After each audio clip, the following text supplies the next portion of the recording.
Welcome to Plat Chat Overwatch, episode 265. I'm Reinforced. I'm here with Avast, Jaws, and AVRL. And it's really important that people stick around and watch the first 30 seconds of the YouTube video for the algorithm. So here we are. I'm so pumped to have you guys here. It's going to be a sick episode. We got power rankings for you today. We're going to cover the entire Rostermania going through in all of OWCS. There's tons of transfers, lots of people moving around to different teams. It's all over the place. Championship aspirations. It's going to be a sick episode, so welcome. Stay tuned. What's up? Hey guys. I was going to say, what would be the reason somebody clicks off in the first 30 seconds? What they click on, they're like, my favorite Plat Chat and Matt Morello's not here. I'm leaving. Is that how it goes? I think it'd be Jack looking shell shocked. Like it looks like he just suffered some sort of terrible loss. Like if anything, that could be it. They could be the sad eyes of a Victorian child. Perhaps send them away as Jack's just like. That's just a genetic thing with the British, bro. I mean, I don't know what to tell you. That's just the genetic British thing. I feel like there was a year of like, hello, welcome to Plat Chat Overwatch episode. Welcome to Plat Chat Overwatch. Yeah, that was kind of a shocker for me, honestly. When you went really, I was like, whoa! He's Mr. Beastifying fucking YouTube, Look, bro. it's actually not a marathon. It's actually a sprint for the first 5 minutes, and then you know it's like you just. Yeah, you can maintain for the other 2 hours. So you got to pop off in the first 5 minutes. So I'm ready to talk for the first 5 minutes. And then maintaining, if you want to Mr. Beastify, what you should do is we put 100 soldiers in one arena with the gorilla. I don't know who's going to win, and they're playing for some amount of money. Let's take it. That's how you would do it. Real gorilla. There's like 1,000 of them left in the world, and we got one of them right here. I don't know if there's 1,000 left, but there's honestly, a little bit more than 1,000. There might be potentially. No, are they like critically endangered? We need to make it. We need to not make it critically. Overwatch-related. I don't think. Well, I think it depends on the gorilla. Yeah, some it depends on the probably species. And some gorillas probably aren't. I think that is 100% the next Mr. Beast video, by the way. No, 100. No, I don't know. Real Mr. Beast No. goes to he goes to like the Serengeti, and he is like 100 like poachers versus one Mr. Beast. Listen. And he's defending the elephant, and he's like lethally defending the elephant from the poachers, and it's like tower defense almost. I like the other way around, where it's like tower defense. 100 animals versus one poacher, and the poacher has to stay alive. Yeah, but the problem is the poacher doesn't get a got gun, right? He doesn't. No, the poacher does not get a gun. They have to survive with their hands. I have the perfect video. I even have the thumbnail on my mind as well. Wait for this one. I've cooked on this one. It's the 100 poachers versus one gorilla video or one rhino video, but it's a twist on it. It's if you protect the rhino, you get to keep the rhino, and the thumbnail is a guy on a helicopter with a gun aiming the rhino, and everyone else is like defending it. You've seen it. It's like that's so. Are you saying like the poacher? But why the poacher? So the poachers get to keep one of the poachers. The winner. The winner that defends the rhino. People defend the rhino, and then there's poachers who are attacking the rhino. But if you successfully defend the rhino, you get to keep the rhino. Okay, that's a lot better, because I thought you meant like the poachers were all vying for the rhino, and so I'm like, well, if the poacher gets to keep the rhino, we could just do a poacher battle royale. The poacher battle royale, the surviving poacher gets to keep a rhino. I mean, they could do it that way. Okay. We're going to genetically engineer a rhino. Defense. We're going to bring them back from the permafrost like we did the direwolf. And the rhino's already alive, man. They're still here. Not the wait. What is it? The black rhino, right? Is it the white rhino? I mean the white rhino. There's still technically like 2 of them. I don't think they're breeding. Just in zoos, right? I thought those bringing back the mammoths, though. They are right. The mammoths, I think they're pretty close. They're coming back. The mammoths are coming back. I like if they're going back tens of thousands of years. We're going to bring back these animals tens of thousands of years, and the white rhino is like, really? I'm right here, bro. I'm right here. Seriously, bro. I'm right here. Well, I mean, maybe they're working on it. We don't know. It probably takes a while. Like there's still 2 of them technically alive. So like realistically, what rhino is in the Berlin Zoo? If they can acquire the DNA, then like we're good. Like even if they die out, you'll come back. Because I think it's the thing about the direwolves, though, right? When they said like we brought back direwolves, they didn't really bring back direwolves. They kind of just crossbred them. Well, the problem is, as I understand it, to bringing back these animals is that like you need enough of a DNA profile, and so what they've done with mammoths is that they've picked out these like large chunks of like ice or whatever, and like extracted the DNA, and then they put together all these DNA profiles, and when they have a complete enough of a profile, you can actually get kind of like the replica for what was a mammoth. Yeah. And an so egg if from you an just have the elephant. DNA, then like you're good. Just run the freaking machine, bring them back, and You we're can't set. 3D print them though. No, but Like, you I wouldn't say inseminate 3D like print. their I wouldn't use closest that term, but- relative. You'd inseminate like an elephant But or it's still, something, but it'd right? still be mixed with like a more modern species. So it would have Yeah, Sure, that's yeah, what you'd I use a mean. default existing profile, and then you A take like default. the alterations and like add on like the if the infected mammoth stuff ever on there. retires or Kuffa, like we should preserve their DNA to bring back the Western dive tank.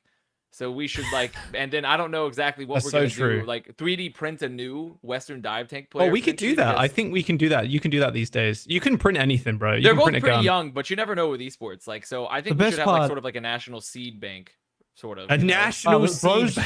They have banks for that, but we don't have to get into those types of banks. Now, I was going to say the best part about this is in 50 years, there's going to be some guy, maybe several of them in Texas or Florida, perhaps, who will own a private exotic animal as like a mammoth. You know, they're going to own a mammoth in their backyard because you can do that They in America. probably already do. Texas. Any there's- exotic pet you want. I heard Texas. there were more yeah. tigers. There were more tigers in America than out in in the wild. Texas than in the wild. It's crazy. Yeah, there are Texas- more. Texas Is it is like- specifically Texas or is it just America? Yeah, Texas. There's be more like- tigers in I America. mean, I Might can not believe that, specifically to be be Texas, honest. but I could believe Texas that, is but I mean, yeah, I definitely believe that. I mean, the Tiger King was in Oklahoma, so he was not in Texas or Florida. He was in Oklahoma? Yeah, Really? bro. I've Because not People seen are Tiger definitely shit sticking what around to happens watch out this there. part of the episode. Yeah. They You are. might not have clicked on Hey, the first 30 I got seconds, one but maybe the Overwatch first 3 reference in. minutes. I got one Overwatch reference in. Okay, so that's I got for one in. so- We actually did 100 soldiers versus guerrilla event. That was the original reference. We did And the there's a Sure, event. player. yeah. There is a player called Rhino, to be fair, as well. So. There We'll, is a player called Rhino. We have more to discuss for Bren's player of the week later. I promise we can save the best for last. We'll get to it. We'll get to it. Okay, I promise you. But we have an episode to get through first. But before we get started with today's episode, let's talk about today's sponsor. It's Factor Meals. Make this your best season yet with nutritious 2-minute meals from Factor. Eating well has never been this easy. Just heat up and enjoy, giving you more time to do what you want, which is playing Stadium. Get outside instead of prepping and cooking indoors. Factor Meals arrive fresh and ready to eat, perfect for any active lifestyle. With 45 weekly menu options, you can pick gourmet meals that fit your goals. Choose from Calorie Smart, Protein Plus, keto, and more. Factor powers your day with satisfying breakfast, on-the-go lunches, premium dinners, and guilt-free snacks and desserts. It's easy to savor more this spring. Factor Meals, packing the flavor with none of the fuss. So I want to pick from the menu that Solomon has so beautifully presented here. Pick our favorites. So I want like a top five meals that we'd pick in our box here. Don't forget you can use code Overwatch50 off for 50% off your first box at factormeals.com. That's code Overwatch50 off. But yeah, let's scroll around a little bit. Let's find our favorite meals here. Wait, Smash how is for often the do they first rotate? fish. He How often sees do they fish and rotate he's locking these? it in. Look at this. How often do they Bottom rotate left. these, by the way? Like very often, because I've had many Factor meals. They've made Weekly. my life a There you little go. bit in the last couple weeks I was in California. I don't know if I've had any of these ones. I love a solid like roasted garlic chicken. I will say like you get the beans, the chicken, mashed potatoes. Like that's just a solid like 8 out of 10 for me. Like give me I one think of a those. salsa Had chicken. that one. Salsa chicken and pretty the sure. smashed black beans would make it onto my list. I'm gonna Bean guy. say if Matt was here, he'd choose Italian sausage and tomato cream lasagna. Is that what it is? Yeah, I'm gonna pick the that sounds Italian healthy. Yeah, one for Matt. potentially. Yeah. On behalf of Yeah. Matt, we'll do that one. Okay, so we got 3 there. Jaws, do you want to pick one? Also, don't forget, like there's desserts and stuff and snacks and stuff. So we can. Sesame teriyaki filet mignon. With forbidden rice. Wow. Okay. Forbidden. The Forbidden. Just gonna warn you, rice. that one's not fish, Jaws. That one's actually steak. That was not fish, which is fine. Which is fine. That's good. 42 I like grams that. of protein. That's good for you. You're bulking in the gym as well, so you get your Forbidden rice, bro. yeah. You get the protein going there as well. So do we need to get a dessert last? Why is it then? forbidden? Did Avast make it? Yeah, Why let's is see it if we can find a forbidden? dessert here. We want to top off our box here with You know what? I dessert first here. thought the Here forbidden you rice go. because it's from like the Forbidden City in China, but I don't think that's the reason. Ooh, I don't pancakes, think that's lemon, buttermilk pancakes, and blueberry. Okay, Whoa. pancakes obviously go crazy. why. I mean, a Whoa. blueberry compote with That the sounds pancakes. amazing. That sounds like kind of like up my alley potentially. I do That's like a great. blueberry compote. And that's breakfast, not even dessert. So we can keep scrolling. Oh, it's not dessert? I Oh. have had these. No, we're shakes having that for before. I've had breakfast. that We're one. having pancakes I've had for that- breakfast. That one. I've had that one. Middle signature juice variety pack. I have had that one. I've had It is that too. actually. It I've is had that one. actually It's really It's good. pretty solid. Yeah, it's pretty solid. Yeah, The juices yeah. are solid. It's like a a morning juice I found. It's pretty good. There's liquid diet enjoyers. Okay. Oh, triple cheese mac and cheese. Dude, I love All right, let's mac and top it off. cheese. Let's top it off with some chicken wings. If people don't know this, I freaking love chicken wings. I love chicken wings. I love fried You're not chicken. picking So the let's top it off with the cheese, man. barbecue rubbed chicken wings. And there we go. Calorie smart as well. It's just like great protein, and you got a little marinade there. I love it. Pan-seared salmon as well. I love it. It's great. You can, of course, select your meals, and you can make a little combo in your box from factorymeals.com. Make sure you use code Overwatch50 off. You get 50% off plus free shipping on your first box. So make sure you go to factorymeals.com. Thank you, Factor, for sponsoring another episode of Plat Chat Overwatch. It's much appreciated. Much appreciated. All right. Of course. Speaking of gore meals. Yeah. Okay. Come on. Speaking of gore meals. Come on. It reminded me of this like PlayStation 1 game called Gore. That's it. Okay. That's it. That's all I've got. Really. Okay, thanks, It's man. It's just an insane game. It's really Good thought. Yeah, it's good. It's good. I also, you can make a PlayStation cannibal 1. joke. I played a ton I'm of the pretty Matrix sure it was on game. PlayStation 1. Gore PS1 game. Did I know you played the Matrix game on PlayStation 1? I That game was played it on amazing. PS2, Enter the Matrix. Oh. I never owned Very a good PlayStation, game. so. Oh, I never you're a owned one. cube head. I forget. I always was a forget. cube guy. I was a cube head into a Wii. Into a Wii head. Into a And Wii is then- kind of crazy, actually, because the 360 How's that Wii into Fit exists. it's the natural progression. The Wii was the next. Well, Nintendo obviously, console. but like no 360 in there is kind of insane for I did someone do your 360 age. as well. I did have. Oh, you 360 did? as well. Oh, okay, that's fine. But I think I don't remember. Did 360 come out before the Wii? I believe it was Wii then 360. Did they That's what I'm have saying. So they have GoldenEye on the GameCube, right? GoldenEye That was was N64. Nintendo 64. Oh, really? Yes. Okay. Yes. Mm-hmm, Yes. mm-hmm. That was Interesting. Nintendo Interesting. 64. Dude's like, Very interesting. please, let's yeah, move on. That's great. That's All great. right, OWCS, Arrow's man. eating breakfast. He's like, oh yeah, you guys, yeah. Anyway, we got a lot of Rostermania stuff to talk about today, but of course every week as well. We cover these member questions now. So each week I ask a question on our YouTube page for all the members out there who support the podcast. Thank you so much for supporting the show, making sure it keeps running each week. Very much appreciate the support. And today's question is from Shiro the Shiro, who asks, how did you mourn the loss of Phoner for stage 2? Oh man, yeah. That was a Tough. sad day, That's tough. actually. I no Tough. longer have a phoner. Yeah, no phoner anymore. I mean, honestly, we're all gonna live with it. I think on a day by day can I get a- basis. Can I get to explain this joke real quick? There was a player named Joke. Phone. It's not a joke. There was a right. player named Phone, Okay. and so when they made it out of, I believe when they got out of trials to stage 1, their catchphrase was hashtag I got a phoner. Yeah. And Okay. It was a fun team to Yes. watch, genuinely. it was. I actually had some hope for really them because I fun. thought it was a kind of an interesting comp that they were playing. They were playing just like a lot of like Sombra what a lot of Valga. teams in. Yeah, yeah, Sombra. which not that interesting in the hindsight, but at the time going through trials was semi interesting, and then it didn't have a good time in stage And 1. then I did the promo relegation stuff with Jake, and Jake was like, "They're playing Sombra? Like, what is? I can't believe this. Right. This is so. It was a sad way for Phone to go out there. It was not. Yeah, the we're not phoner celebrating died out, Phone. unfortunately. Yeah, the Phoner. Hey, might have a They need Sombra some banner phone soon. pills. You never know. Yeah. It is like Oh. 80% banned in ranked or something, so maybe they change it. We'll So see. no one did Maybe my Phone can bring Winston it back. ban strat. No one did the Winston ban strat to keep the Winston stats low or the bans high to buff Winston. Instead, we're all gonna ban Sombra, huh? Now Sombra's gonna get Yeah. like, well, I I mean, see a maybe lot there's of diva bans too. Actually, it's kind of crazy. So sad. Yeah, well, we'll Yeah. see if it ever settles because by now the bans are all over the place. I do think we need to be like, we need like some sort of category that's like kind of in the category of the phone/phoner of like players that have funny names that we can turn into memes. Where I think that is the smallest coffee cup I've ever seen. Me That when I'm must be super rich? espresso. That has to be espresso. Super rich, So- yeah, the actual super rich. Yeah, tea actually, cup. I mean, It it's or is literally an Italian. espresso cup. Yeah, super rich if he was Italian. Yeah. Super rich. Like he has to be very Italian. But I do think that Okay. it's fine. It's fine. Okay. Don't worry about it. That's fine. There's All no right. Italians watching. But I think overall, There's there's no Italians Italians watching. There's no I Italians mean, watching. If you're Probably Italian, not. speak up right now. I Yeah, know if you're one Italian, Italian step- chatter. speak up.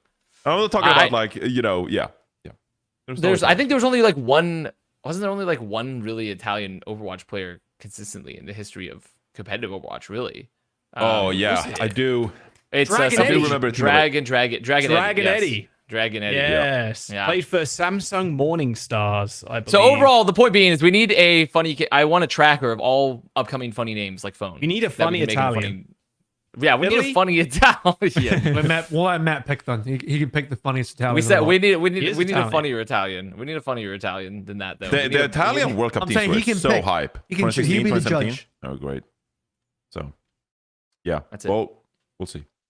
We'll see. Hey, yeah, if anyone has some more suggestions in the comments for just the funniest Overwatch names that they that come to mind, just leave them in the comments down below, and maybe we'll revisit it next week or something like that. We'll see. We will see. I do in fact still read the comments, contrary to popular belief. So be mindful. Reason, doesn't be intake the mindful. That's information. all I'm saying. Be mindful in the YouTube comments. All right, let's get into some of the Rostermania stuff happening this week, and let's kick it off with a big, arguably the biggest announcement. First here, T1. They picked up Avast. So Yeah. W.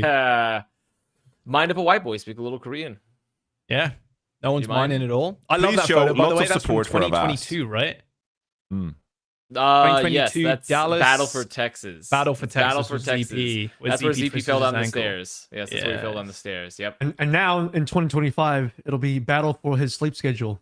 So Yeah, it is. how's I've that actually gonna be looking? I've actually kind of completed the process of becoming Degen. So I'm now going to bed Oh. around 3 a.m. on average. Oh. My time now.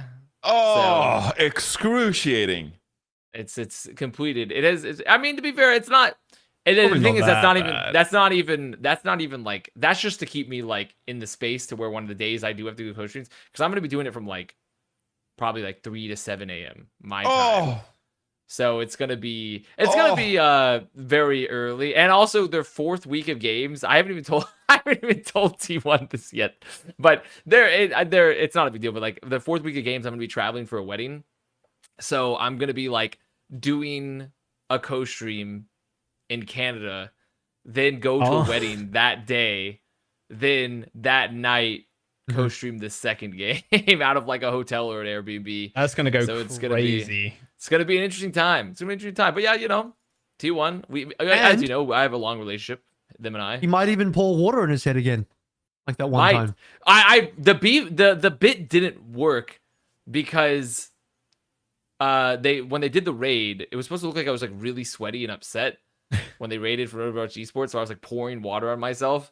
So I was like completely soaked, and it didn't really come through very properly, like in the raid. So I just kind of looked this vaguely wet. I didn't really look like sweaty, like in like upset wet. That I was would've been also such a gonna good do bit, it though. for. What the hell is an I was- upset wet? I don't know what Well, that- you know, it's like, you know, like you can tell, like it's like the meme of like the guy that's like playing like Counter-Strike and he's like banging his desk, like clicking his keys really loud, and he's like got sweat in his brow. Like I was trying to go for something like that, but it did not come through, unfortunately. I So needed a bro just looked like he has a cinematographer. leak in his roof. Yeah, it just kind of looked. It would kind of just look like I was getting like water on me somewhere. I was getting like Chinese water torture, like one drip at a time or something. So it didn't work out. But yeah, it's a good. It's a fun time. I'll be up for APAC, so I'll be watching. I mean, I watched a decent amount of APAC, but at my own time. But yeah, that's what I was going for. That's what I was going for, and it did not work out, unfortunately. So we're gonna see how far we can push it, because I already asked them, can we do a Proud Boys meme? And I don't know, like I don't know. That seems, We'll see. That seems a We'll little... We'll see. Well, they said that maybe. I have to say something. I fucking hate the Proud Boys meme. I can't fucking believe this is gonna become a thing. It's really that funny. we're just like fucking joking around about Proud Boys. Like, really? Like, is there There's not only any you don't want other proud? term you could have used to root for a Korean Overwatch player rather than fucking bring up Proud Boys? Or are we fucking being real right now? Come Johnny, on, I man. mean, Johnny, do you know where it came? Not the reference, but like where the reference in Overwatch came from. No, Like I where don't it know. I started? just think it's fucking You don't? stupid. I just think Okay. it's fucking stupid then we have to I've- invoke it every time we root for a I've Korean done- guy who's good at Widowmaker. I've done my job again, because, you know, just like a wait, good what? member We of the don't do it CIA, for I've every. once again infiltrated something, just dropped in a little bit of instability, and then just dipped out like a CIA. I started the Proud Boys meme on Overwatch. It was me. Yeah, I'm disappointed, Avro. But I have what's to say. wait? What do you mean for every Korean Widowmaker player? No, Like, what, just we, for we didn't for call Proud. ourselves. People didn't call themselves Ons boys. They No, weren't saying- it was just- it's specifically. Oh, it's a pun on Proud or whatever. Where it's just like, can we not invoke a neo-fascist group every time we root for this Korean kid? Okay, Can but we if just, you like- are, but if you say, but if think about it, like maybe hit scan players, like their dominance in the meta is almost fascism, you know? So if you No, really shut think the fuck going up, bro. too far. Shut the fuck up, This is bro. going too far. That's fucking. This podcast is fucked. No, fuck the Proud Boys. Fuck the Proud Boys, projectile honestly. projectile DPS players. Am I right? Am I Well, right? here's the Am I thing, right? what Tracer you- players. Guys, the problem is you don't have the counter player like Antiphoners or something like that. That's what you're missing, and then you make true. it work. But Proud is just too good, you know. It is. Yeah. He is good. He's very, No, very good. it's properly infiltrated like Twitch and Reddit culture now, and so we just go around fucking invoking Proud Boys all the time now. And I don't know, it fucking pisses me off. It actually does piss me off. It's crazy that it took a life of its own. It started as I just started memeing about it, and then I stopped memeing about it, and then it just fucking took off. And now No, it's like this completely is out of where control. someone just when, like- at the start of this fucking meme, it's where someone should have just fucking called timeout and it's just like, no, let's not fucking go there. Like let's not fucking go to Proud Boys. Okay? Can we like find a different way to root for? From my It's the same with the fucking dude. It's the same with the fucking ends last year. And people are like, "Oh, I love KKK, Kai, Kevster, and Calyx." Just like, no, can you not fucking do that? Are you fucking serious? I didn't even know that one. That's I so didn't even fucking know shit. about that one. No, I that's hadn't so even heard fucking that shit. one. Honestly, No. I have Fuck not yourself. heard about that one. Honestly. That one. I mean, that was. Fresh. Someone should have been That's like, no, let's crazy. just this user who first said it in Twitch chat, let's time this fucking guy out, okay? Or let's fucking let's ban them. Let's just not have them in our community because that's not fucking okay. But now it's okay. God. Like everything's allowed in Twitch chat. Everything is funny. We fucking love outrage. We like bringing up extremist stuff. It's great. We just have a giggle, mate. It's just fun. Just it's just having fun, a honestly. giggle, Yeah, mate. it's just comedy, man. Just You're it's just not comedy. gonna like So- it when the newest player Tiki Torch shows up. Okay, Tiki Torch are an upcoming star from tier 2. Is there actually So, a someone guy? should have fucking Is that called a time real out, and it's too late No. now, and there's just fucking no. There is someone. Yeah, so Come on. I don't know. He should have called the I timeout. accept that it's You're a right. thing now, but someone should have fucking timed those people out who started saying that shit, and that includes you, AVRL. I'm sorry, I would have timed you out if you said that in my chat. So. Dude, No, what it's are you too talking late. about? I dropped the meme and then I stood back and stood by, and then I stopped talking about it. It stood back. I stopped Oh my- talking about it. That was I stopped good. bringing it up. Cool, It that was was the rest good. of the community just took it around with it. I just, again, I dropped into a foreign country, destabilized the government, and then dipped. That's what I So, did. someone That's needs what I to did. Crazy. someone needs to stand up in the room and be like, pause. What are we Someone doing? needs to have some created? pride in their communities. Okay. Bro. Okay, I'm fucking moving on. You guys are fucking Bro. ridiculous. Okay. You guys are fucking ridiculous. I All mean- right, let's actually talk about some of the roster transfers and stuff that happened. And this episode timing kind of sucks. I'm not gonna lie, because all the announcements are being made this week, and so good chances that something will literally be announced during the episode, after the episode, and yeah, so we'll get things wrong. But there's been a large chunk of roster news that have happened. So I want to start first with a region that we're not covering today, which is China. And it's a small, nice little announcement. It's some positivity. Weibo Gaming, they picked up once again. So, whereas before, I think once again, we're just unsponsored. Like they had no award or they anything, were, yeah. right? They just made it up. Like, hey, we are. Once again, we return to global stage. Now they actually got picked up by Weibo Gaming. So they have someone backing them, which is always a great thing going forward to I mean, Weber backing them is kind of crazy. Like that's like a giant company, so that's kind of sick. Do they have other teams? people don't know- Do you know actually? Do they have other? Yeah, Weibo's got teams? tons of teams. Pretty Weibo sure has Weibo a tons of they teams. have a LPL team for League of Legends. Oh, okay. And at one point they had the Shy on the Weibo team, so not to Oh, be confused the with our Shy? Shy. They had a guy Oh. called the Shy, who's a very famous Yeah. Korean I know player that in guy. China who's played in China for. Yeah, you know him, dude. In the person, he's a big buddy. I with know the that Shy. guy. Yeah, we dab up every time we meet. He was a former world champion in League of Legends. Anyway, Yeah. for people that don't know, They were Box Weibo Tigers. Weibo in China is like their main social media where people like tweet, I guess. So it's like their Twitter or something like that. So it's like a pretty huge platform in terms of how large Weibo is like is a social platform and also a company. So it's a pretty big deal. Huge deal.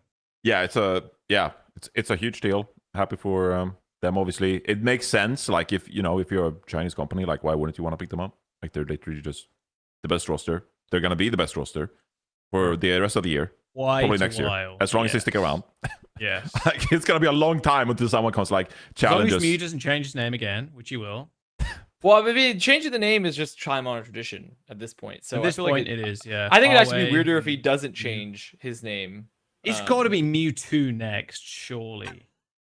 Surely it's Mewtwo. That could be a good one. That could be a good one. I want him to like take a player that not dead, but like a player that no longer plays the alias and just like take their name. Imagine that one. Well, now Like, that bring back now that Lastro? I got you. Now that Yeah. Farway's moved to Farway 2025, he can take Farway 1987. Farway 19. That's true. Dude, that would go crazy. That's true. He could do that. That would be good.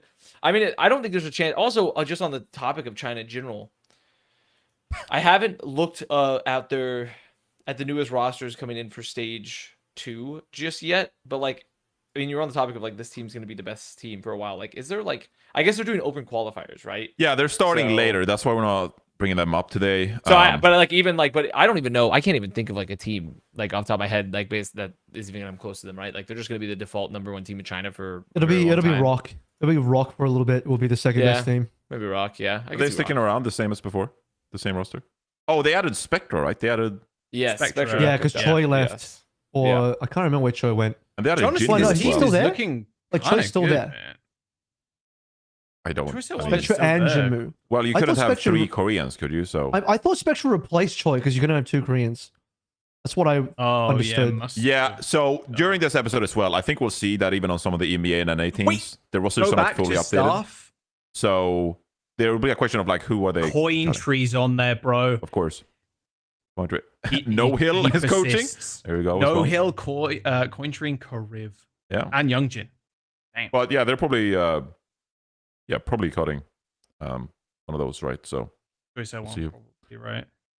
there we go. Wait, what? Far- His alternate Far is- ID was Farway 90. Dude, Wait. who even knows anymore? I mean, the Wikipedia admins are just, or Wikipedia Which admins one are is just it? Is it 87 or 2005? no one Most knows. recently, he played under 2025. Most recently. Yes, that was the most Okay. recent one. So yeah, we'll see. But I doubt someone can take on Weibo Gaming for a while. So we'll see. But yeah, they're doing qualifiers in China right now. The only regions that are kicking off this weekend, I think, are Korea, EMEA, and NA. And I think some of the other regions start in a week or two after. I could be wrong. But yeah, that's what I think is happening. Let's dive into Korea then, because they have this amazing sheet that they put out. They tweet out a sheet with basically the full rosters. So if you just want one-stop shop for all the rosters you want to find out about, well, Korea's got it. They're sorted. So we can look at all these rosters. Now, immediately, the first team that kind of comes to mind here, obviously is Crazy Raccoon, Team Falcons, ZETA Division. Team Falcons, they add Merit. They add someone. Sermajed, no longer on the active roster for this team. So I guess the first natural kind of question here is, do you think Merit and someone might swing the rivalry with Crazy Raccoon? Do you think, how much do you think these additions to Team Falcons will make them stronger? I think someone does. Yeah. I actually don't know if I want Merit to play over Proper and Stalker. I think that duo is so good that I don't really want Falcons to change anything there. But for someone You're to in come a in and hard hit scan, though. Like an Ash or whatever, or like Cass, like I'd put Merit in. if it's a I think. perma hit scan meta and Yeah. like he's better than both Stalker and Proper on the hero, then yeah, probably. But beyond that, like the flexibility of Proper and Stalker is just unmatched. And right now Yeah. we haven't had like a super hard hit scan meta for a while, and Soj doesn't count because like, well, first of all, both those guys can play it anyway. But yeah, I would say like you would need like a Widowmaker or an Ash meta or something like that. I think someone moves a needle though, because now you have someone that actually fills in for Hanbin's gaps, because I was not impressed by the Han Winston so far this year. And Winston has been meta enough that lacking someone has pretty much hurt some of their ability to win. Even in saying that, Falcons have been winning and have been still top 2 Korea, still beating Crazy Raccoon at time. So says a lot about the team that even with Hanbin kind of having to fill into a bit of a role gap that wasn't great for him, they were still doing super well. So with someone on the team with a much better hero pool that can sort of swap in with Hanbin like Smurf was last year, I think this team is going to end up being even better. And I'll just take a real quick second to note as well that I did bring up the Merit Someone roster rumor several episodes back. Like I feel like it was like a month or two back now, and it's finally been confirmed. So pretty sure that Merit and Someone have been waiting on the sidelines to join Falcons for all of stage 1. Yeah, you had a tweet covering as well, right? That they kind of were on T1 initially. Rumored that they were on a different team, and then they got kind of like bought out by Falcons, but now finally got the job done. So maybe that's how it went. That was the rumor anyway. Which would make sense, to be fair. Just Yeah. as to the last point of the rumors, it would make sense because they have the Swing Chip Mother Duck theory. Because Swing Chip was the Mayhem was currently the T1 GM, and Swing Chip was the general manager for Mayhem. So, or not the general manager, but the manager for Mayhem for its existence. So, I mean, if they weren't on T1, that would make sense, just because they worked with them before. But yeah, I mean, there's nothing else to really say to AVRL. I mean, like, Falcons is a team you can't really get a lot better outside of improving the tank line. And by improving it, simply just having a main tank player. Like, there's not much else you can ask out of this team, realistically. So, it's just a question of, like, what's the meta is going to be, how are they going to incorporate it? Because it also comes with its own weaknesses. Someone's probably the best pick for something like this, because, like, we've seen it before. We have a player that's like, oh, like, they're really, really good at these couple heroes, but not that good at these couple heroes. And then you're stuck in a main, when you have one tank situation, and, like, where it's like, well, yeah, like, we'd love to, like, be able to prioritize this person, but if there's ever, like, a particular ban or, like, map pick or, like, comp, like, it's honestly just better 70% of the time situations to just run the other tank player. You know, it's kind of like the old, like, situation that happened with, like, Shock with, like, Max and why is my mind blanking? Jumbin, yeah. It's kind of like with the old Shock and current, even Crazy Raccoon to a degree, where it's like it's almost always better to just run the other tank player, because even if they have, like, limited picks across certain picks, it's like it's just always so hard to get the rotations right. And the fact that Crazy Raccoon did it so well, I think, during Hangzhou during Champions Clash was, like, honestly pretty impressive with Max and Jumbin, because, like, you're bringing in players that aren't warmed up. So that's the only concern I think for Falcons is, like, how do you incorporate Hanbin and someone properly still in a way that makes sense, and, like, you're getting the most out of both of them, the best out of both of them, because it's just really, really hard to do. Did it last year with Smurf. That's true. They did do it last year with Smurf. So, I mean, I'm just saying it's always like an up in the air, like, can you keep doing it type of thing. I mean, it seems like maybe if there's any team to do it, it'd be them. So I don't think there's much else they could have done to improve the team. Merit is like a question mark of just, like, is it a hard hit scan meta? If not, why would Merit ever play? So I think that Merit will see definite playtime. Because even when Falcons had Happy on the roster, you could have made the argument like, oh, well, why should he play Happy? And I know there was a situation where, like, Stalker, I think sometime, like, halfway through the season last year, they weren't playing Stalker for some reason. There were, like, rumors flying around or whatever. And Happy saw some playtime.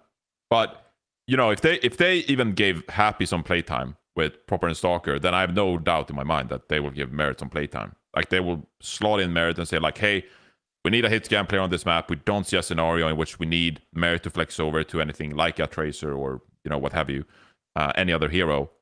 So we'll just plug in Merit. And I generally think when Merit plays to his highest potential, like he usually does in, like, playoff scenarios, Merit can just take over lobbies against some of the best hit scan players in the world. So, like, if you were like, hey, we need to match Lip on hit scan, I know Lip is the GOAT, but, like, I think Merit can take on Lip in the hit scan mirror.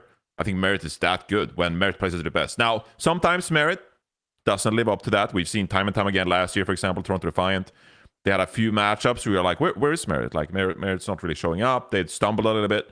But I think when Merit plays at his best, he's among the best hit scan players in the entire world. And I think that Merit showed it in the Toronto Grand Finals in the Overwatch League for Florida Mayhem. And also, I think if you really want to force it poetically, if you remember that playoffs, Florida Mayhem, they won because they won the rock, paper, scissors when it came to the tank swaps. Remember how, like, the entire tournament that in Toronto, we were like, oh, what tank is the best here? And Florida Mayhem, they just won because they could play Reinhardt, which no one else could. And so they always had the upper hand in one of those matchups, which made it really difficult for team to, like, they always had, like, they had a tough tank matchup on their hands every time they played Florida Mayhem. And then, you know, in the finals, Hanbin tried to force the Rhine, couldn't play the Rhine on Circuit Royale in overtime. They couldn't execute because, you know, they didn't have that kind of player. So I'm just forcing it a little bit here when it comes to poetry. But, you know, I do think that someone even helps this team, not only when it comes to the dive tanks, but even when it comes to the brawl tanks a little bit. I think that someone has showed at Florida Mayhem, you know, a great leader, Toronto Defiant, great leader, vocal, and when it comes to the brawl compositions, I could even see someone coming into this roster and like giving them, you know, a bit of a leg up. I know Hanbin has a couple of those heroes that Hanbin is just best in the world at.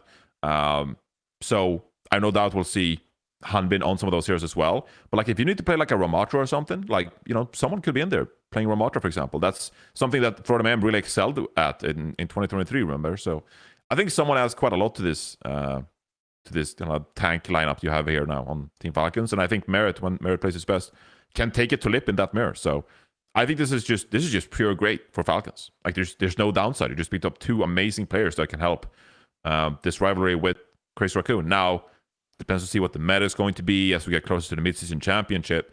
But this is a huge tournament. Like, you just compare the prize pools between Stage 1 finals and mid-season championship, and it's like, this is where it really matters. Like, Stage 1, that was cool. Great event in China. Stage 2, mid-season championship.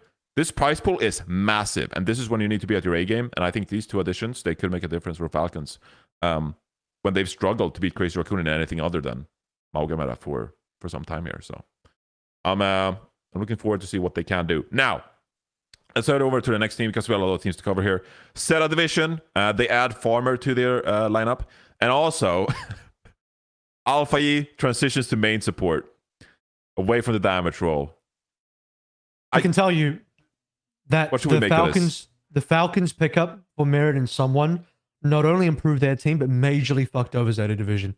Because ZETA would have seriously improved had they somehow been able to get Merit and someone for themselves, because they clearly needed a main tank because they got in Farmer here. And they also had Fearless last year for EWC. And Bernard's been great. He's been playing the whole time. But similarly to Hanbin, there will be gaps here that ZETA clearly wants to be able to fill. Beyond that, though, I'm not a big Flora believer. I think Flores has had some reasonable moments, but he's like really a bit of a cast Soj 2 trick at best. And even on those heroes, he can be pretty hot and cold, so not the most consistent, even on his best heroes. So Flora, to me, could easily have been upgraded if you got him Merit on the team. So yeah, ZETA kind of shaking their fists a little bit. And I'm not loving the role swap. I think Alpha Yi, when he swapped over to support in Stage 1 for like 1 weekend, when Violet was apparently sick, and so Alpha Yi just stepped in and played Lucio, was he like fine? He was acceptable. But I'm not looking at this guy as like a serious main support player. Maybe in Stage 2 he'll like come around and look really good. Who knows? But come on, this is one of those situations where they just have run out of options. Where you look across the board, it's like, who's the next best main tank and main support? And there are just not good enough options. It's like they've lost all of the Korean main tanks to either the teams around them. There's no Dongak, there's no someone, there's no Jimbin, obviously. Mag's gone overseas now. They've lost Kellen to SSG as well. All the well-known, established Korean main tanks are just not available, and so they're just looking around like, shit, I guess we got to get Farmer. And Farmer's been a guy where I've basically seen every single game he's played in OWC so far, and I've yet to be impressed. You could say that maybe it's because the teams he's been on has just not been very good, but like, I don't know. Even I would like to imagine players that are extremely good in their position can stand out on bad teams. So I've seen that before. I've seen players like Proud who he's on a hit scan, so maybe it's a different criteria there, but like there are definitely players, definitely on DPS, sometimes even on tank, where they can stand out even on a bad team, and that was just never Farmer for me. And Alpha E to me is just a little still unproven on the role swap, and I think a lot of role swaps don't work out super well, but maybe they just have a lot of trust in this one. I kind of thought we'd be over this point. I thought, over what? If you asked me in like season 1 of Overwatch League, just like, oh yeah, it's a little silly, we're seeing role swaps. Like, I thought the year is 2025, and we're still seeing teams just like, yeah, Alpha, you can pick up main support, right? Yeah. Well, the thing is that it can work. It can work. Everyone's hoping that they got the next Violet in the fucking egg, and they can, put it at the daycare and it okay, hatches. well, Violet is a bit of a different scenario. Still, Violet, a little different. It's not as much of a stretch as Alpha Yi. Didn't he play Brigitte in the Overwatch League? He played Brig on Justice or something, right? Am I going crazy? I remember properly. Someone dropped a Alpha Yi. He played Brigitte, I believe, didn't he? I believe Well, Was he like, on just just at more. the same time as FD God? Were they on Yeah, at the same time? yeah, Alpha E wasn't Washington Wouldn't Justice. FD God wouldn't FD God be playing the brig? No, was that there was Ben, like- Ben Best played Ana for that team or something like that as well. Yeah. Like that Washington Justice roster was just yeah, it was fucking Listen, I'm crazy. just saying that he's got some bullet points on the resume theoretically. it doesn't I matter. would be We're I past think that I point. would be I think I would be more okay with this if it was a flex support swap. Yes. I think if it was a flex support swap, I'd be like, okay, like I mean like Teru did it, and like I think if you have someone that's a very high mechanics driven player, the problem with main support is that's not that it's mechanics, especially in current version of Overwatch 2, it is a much more mechanics driven role than it used to be, especially because you have to flex more often. You want your main support player to be able to flex, especially like go to flex support. It's kind of just interesting because it's also such a much more heavily decision making role than like flex support often. Not that flex support doesn't require like a ton of decisions. It's just like main support's the majority of their stuff is like decision making comparatively, and even though it's much more mechanically driven than it used to be. So I do find the swap odd. I'd be a lot more like, oh, okay, we'll see if it was like a flex support swap, not a main support swap. But is it just there's just no other supports for them to get? They're just like, fuck it, like we're just like done. Like we're not gonna try to get anyone They're else. Division. They're a partner team. You couldn't get Dongun, Vindime, friggin' opener, like Vindime. anyone. Alpha E is your best choice. I mean, yeah. It feels Like, kind of come on. bad. It is 2025. Swapping a DPS like this does not feel good ever. It doesn't feel good, man. It's a risk to his career as well, because if If the he longer performs spends, poorly, he is done. not just no, actually it would be better if he performed poorly, because then he could roll swap back to DPS. The issue is if he performs well, but not like to a super elite level. Like if he performs like decently okay to just fill the gap, but nothing super impressive, his next move after Zeta Division is like, what's he going to do? Is he now a DPS player or a support player? Because he's either going to end up being a mid support player, or like no one's going to take him seriously as a DPS anymore if he's not been professionally playing DPS for like a year, because he's been stuck on Lucio for Zeta for some time. So if he does this, then he needs to consider that he's doing this as like a major career move that's going to impact the rest of his Overwatch career, which, you know, I assume he wants to play for a while. And if he does, then he's going to find it hard to go back to flex DPS after this, the longer he stays on main support. I'm going to make a lot of assumptions here, which is typically pretty bad, and you should never make a lot of assumptions here. But if we had to present a choice to Alpha E, like Alpha E is asking for our advice on this one, and Alpha E comes to us and he goes like, "Hey guys, so I had a chat with ZETA Division. This is all theoretical, of course, just making this up. Hey guys, I spoke with ZETA Division. They told me that either I can swap to main support or they're gonna drop me." I would have been like, dude, just fucking go play for some EMEA team or something. Just keep playing DPS. Moving to main support is not the career path for you, buddy. I'm sorry. I know you want to stay on ZETA Division. I know you're scared of like free agency or whatever, but this can't be like the career path. I'll be so happy for Alpha E if Alpha E pops off in the main support role, but it does. I'm like, you're such a great damage player that is this really the best move for you moving forward? I don't know. Who replaced Who Are You on Way? If we look at the graphic again, who's the new flex DPS on Way? Is it Sonjun and Jasmine were okay, out. Sonjun's pretty good. Because like, I don't know, under that pretense, Johnny, I'm thinking, could Alpha E have gone to Way if that was really the choice? And we're not saying it is, but like under this hypothetical. I'm imagining ZETA Division has higher salaries than all the other teams here. Probably. Yeah. Besides the party teams. also Obviously not CR Falcons, but I don't know. I think Zeta probably would have been fine playing 3 DPS because they've already been doing that for some time now. And Falcons are back to 3 DPSs. So I don't think 3 DPS is like necessarily a bad place to be. T1 run 3 DPSs, so it is what it is. Alpha E is just willing to be super flexible. It just says a lot that they'd rather put Alpha E on Lucio than like try and grab any other support. I mean, dude, irony and irony and fucking opener are right there, bro. Guys, Majetta's right there, guys. He's LFT. Guys, Okay? That's true. Majetta's right there. he's a I Falcons can't believe content they didn't creator. get Majed. No, but even if I was in charge of ZETA Division, I would be like, hey guys, hey management, We're a partner team in OWCS. This is so exciting. We're making the best roster possible. We're gonna take a damage player. He played a week for us on main support role last year. It went okay, so we're gonna get this guy in, and he's gonna play main support for us. Trust me, bro. It's gonna be great. Guys, they should have gotten Calyx. Calyx is back. They should have just gotten Calyx instead of whatever team he went to. Oh, So, wow, that's so smart. Holy moly. Yep. Rack attack. Rack, Oh, Rack Attack. Yeah, That's a okay. Can you good one. Rack imagine attack. the video go Rack logs attack. coming out of Korea? What if they go back? What if they go and they find like an old retired main support too? Maybe they pull him out of retirement, get like IDK. Yeah, like the something. last IDK. played Lucio for Boston Oh, Uprising one time. That's true. I mean, I am True. associated with the True. associated with the APAC region now, with the Korea region. So there is a, it could be me. Could be me. Like, guys, I mean, there has to I be was a the king of the reason, break though. room. Let's do it. I think there's a reason beyond, like, there has to be a reason why Vigilante makes this swap, and to me, it's like they truly believe they could, or sorry, yeah, Alpha E.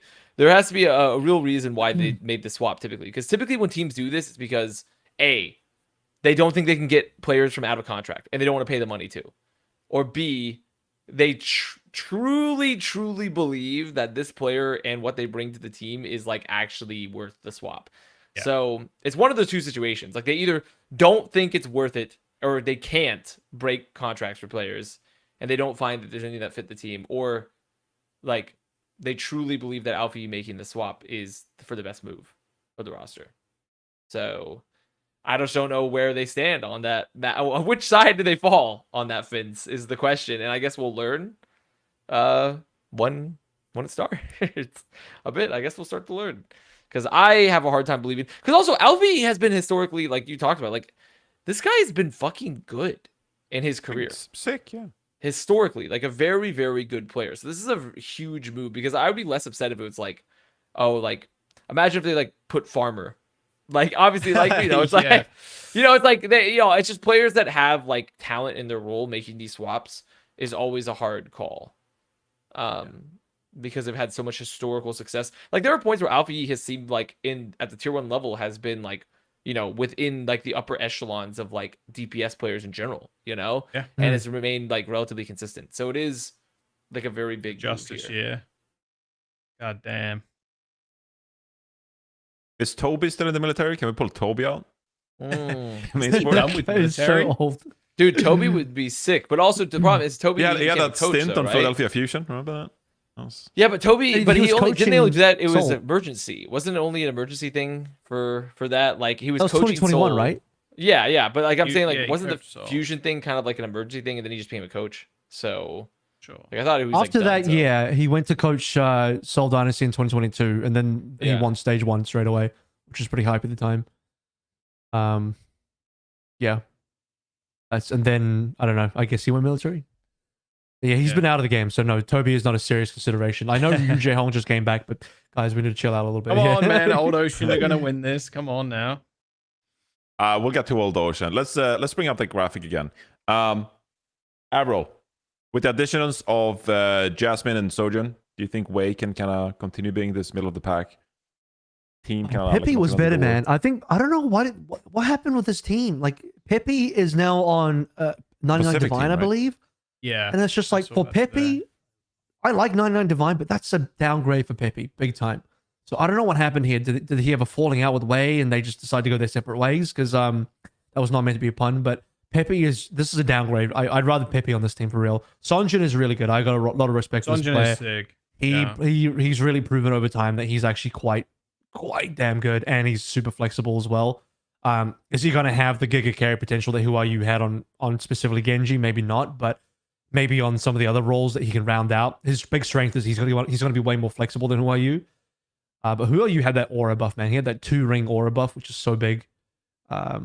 This is going to be probably a Milgaru starting team for some time. Also, because unless the meta's hard shifted, Jasmine's always been like okay, but he was never impressive to me. So another situation where I don't think Wei had many other options in terms of, hey, we need an off tank. Who's available? Ah, shit, Jasmine's the best. All right, take him. Isn't Jasmine historically like diva player, right? Yeah, Like, mainly yeah. played diva. Yeah. Yeah. I don't really remember much of Jasmine, to be honest. If Or you're just played for diva for like Poker Face, right? Previously. Yeah, something like that. Yeah. If you're Peppy and you look forward to the mid-season championship and you go, okay, there's 3 slots from Korea. There is the Faceit League. Isn't there like a last chance qualifier? I've yet to see details about. No, Pacific get their own. Yeah, slot Pacific get their own. for- But I also think there's a last chance qualifier, which I don't know how they will work. I don't know what the regions are. I think there's not any details about it, but there's a last chance qualifier for 1 additional team. So that could theoretically be a 4th Korean team, but we don't know. We have no information on this. But yes, Pacific get their own team. So is the thinking then for Peppy?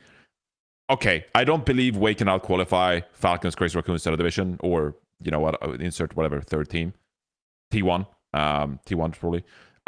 Let me just join the best Pacific team, which will have an easier time qualifying for mid-season championship, and we can at least qualify. And then who knows if there's any, prize pool for. That's a. Wei already was top 4 stage 1. I think he's going to have a bit more belief. If he was with Wei still, Sonjin is a decent replacement for Who Are You. Wei are theoretically still good enough to make top 4 in Korea. And if LCQ includes Korea, which it really should, and Korea can put 4 teams forward for mid-season, which really just should have been how many teams they had anyway, without requiring LCQs in extra qualifications. I think Pepe's pathway through Korea in top 4 was pretty possible. T1's obviously going to be a huge barrier in the way for them, a huge road bump, but Wei already had a top 4, so there's no reason why they wouldn't be able to make it again. Maybe Pepe's trying to improve his odds a little bit by going to a top Pacific team and just trying to snipe the Pacific number 1 spot. But then if you do that, what you're doing is you're going to go to mid-season and you're essentially going to be in the bottom 4 or bottom 8 teams instead of being in a potential top 4, minimum top 6 position. Because even Korea number 4 last in EWC, you're still... I can't remember where Fnatic finished, but it was still they finished at least in the top half. I think they did lose a little bit earlier than predicted, but they still finished minimum top half. And your prize pool split is way better the higher you finish, obviously. So are you going to go to EWC potentially a little easier this way? Yes, but is your prize pool split going to be way worse than if had you just made top 4 Korea? Yeah. Yeah, I think that's a pretty... I doubt, I mean, any player that is in a top 4 Korean team going to APAC seems without some sort of ridiculous situation attached, seems kind of insane in general. It just doesn't make, especially when it was on horizon. I don't really ever see the reason for it, because APAC right now is just not generating, you're just not generating enough movement. There's not enough movement back there in general for everyone in APAC to actually make it worth that trade realistically.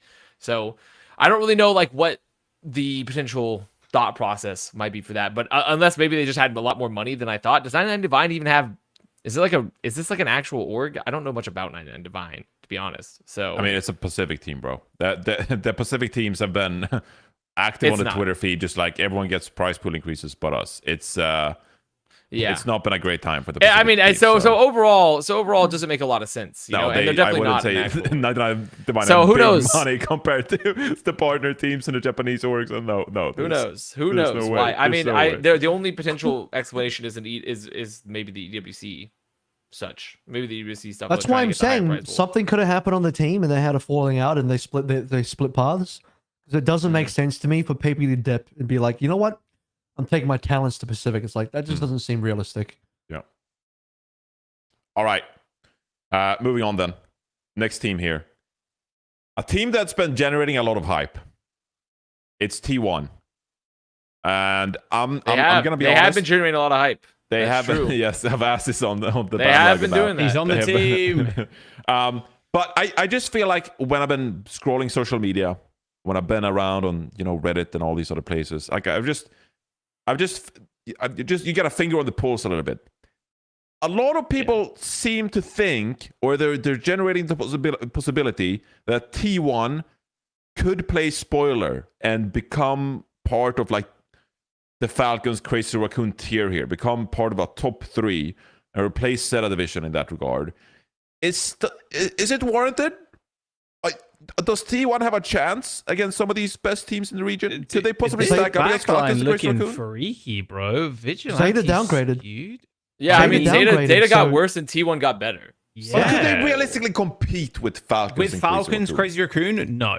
Remains to be seen. I would say Are based they off a historical third-place data. team? Yes, 100%. Yeah, I think T1 is definitely in for a top 3 with these changes Yeah. to both for ZETA and T1, like 110%. Like, because the roster, like, think about it, like very this solid. roster's good. Like this roster's pretty good across Yeah. the board, like really good. Zest is also, dude, Zest is a little freaky with it as well. I like this roster, man. I think Vigilante goes Because I think the crazy. next best roster, like AVRL was saying, is Way. And like on paper, and Way has made some changes that are like both, some are good, some are meh. Like, I don't know. It seems pretty obvious that T1 is probably just the only potential, like strong potential They are the spoiler for third-place third team. place or above.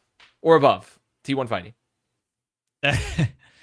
So true, so true, so true. That's true. He's so close to Faker now. I'm kind of jealous. I'm not gonna lie. I'm gonna do.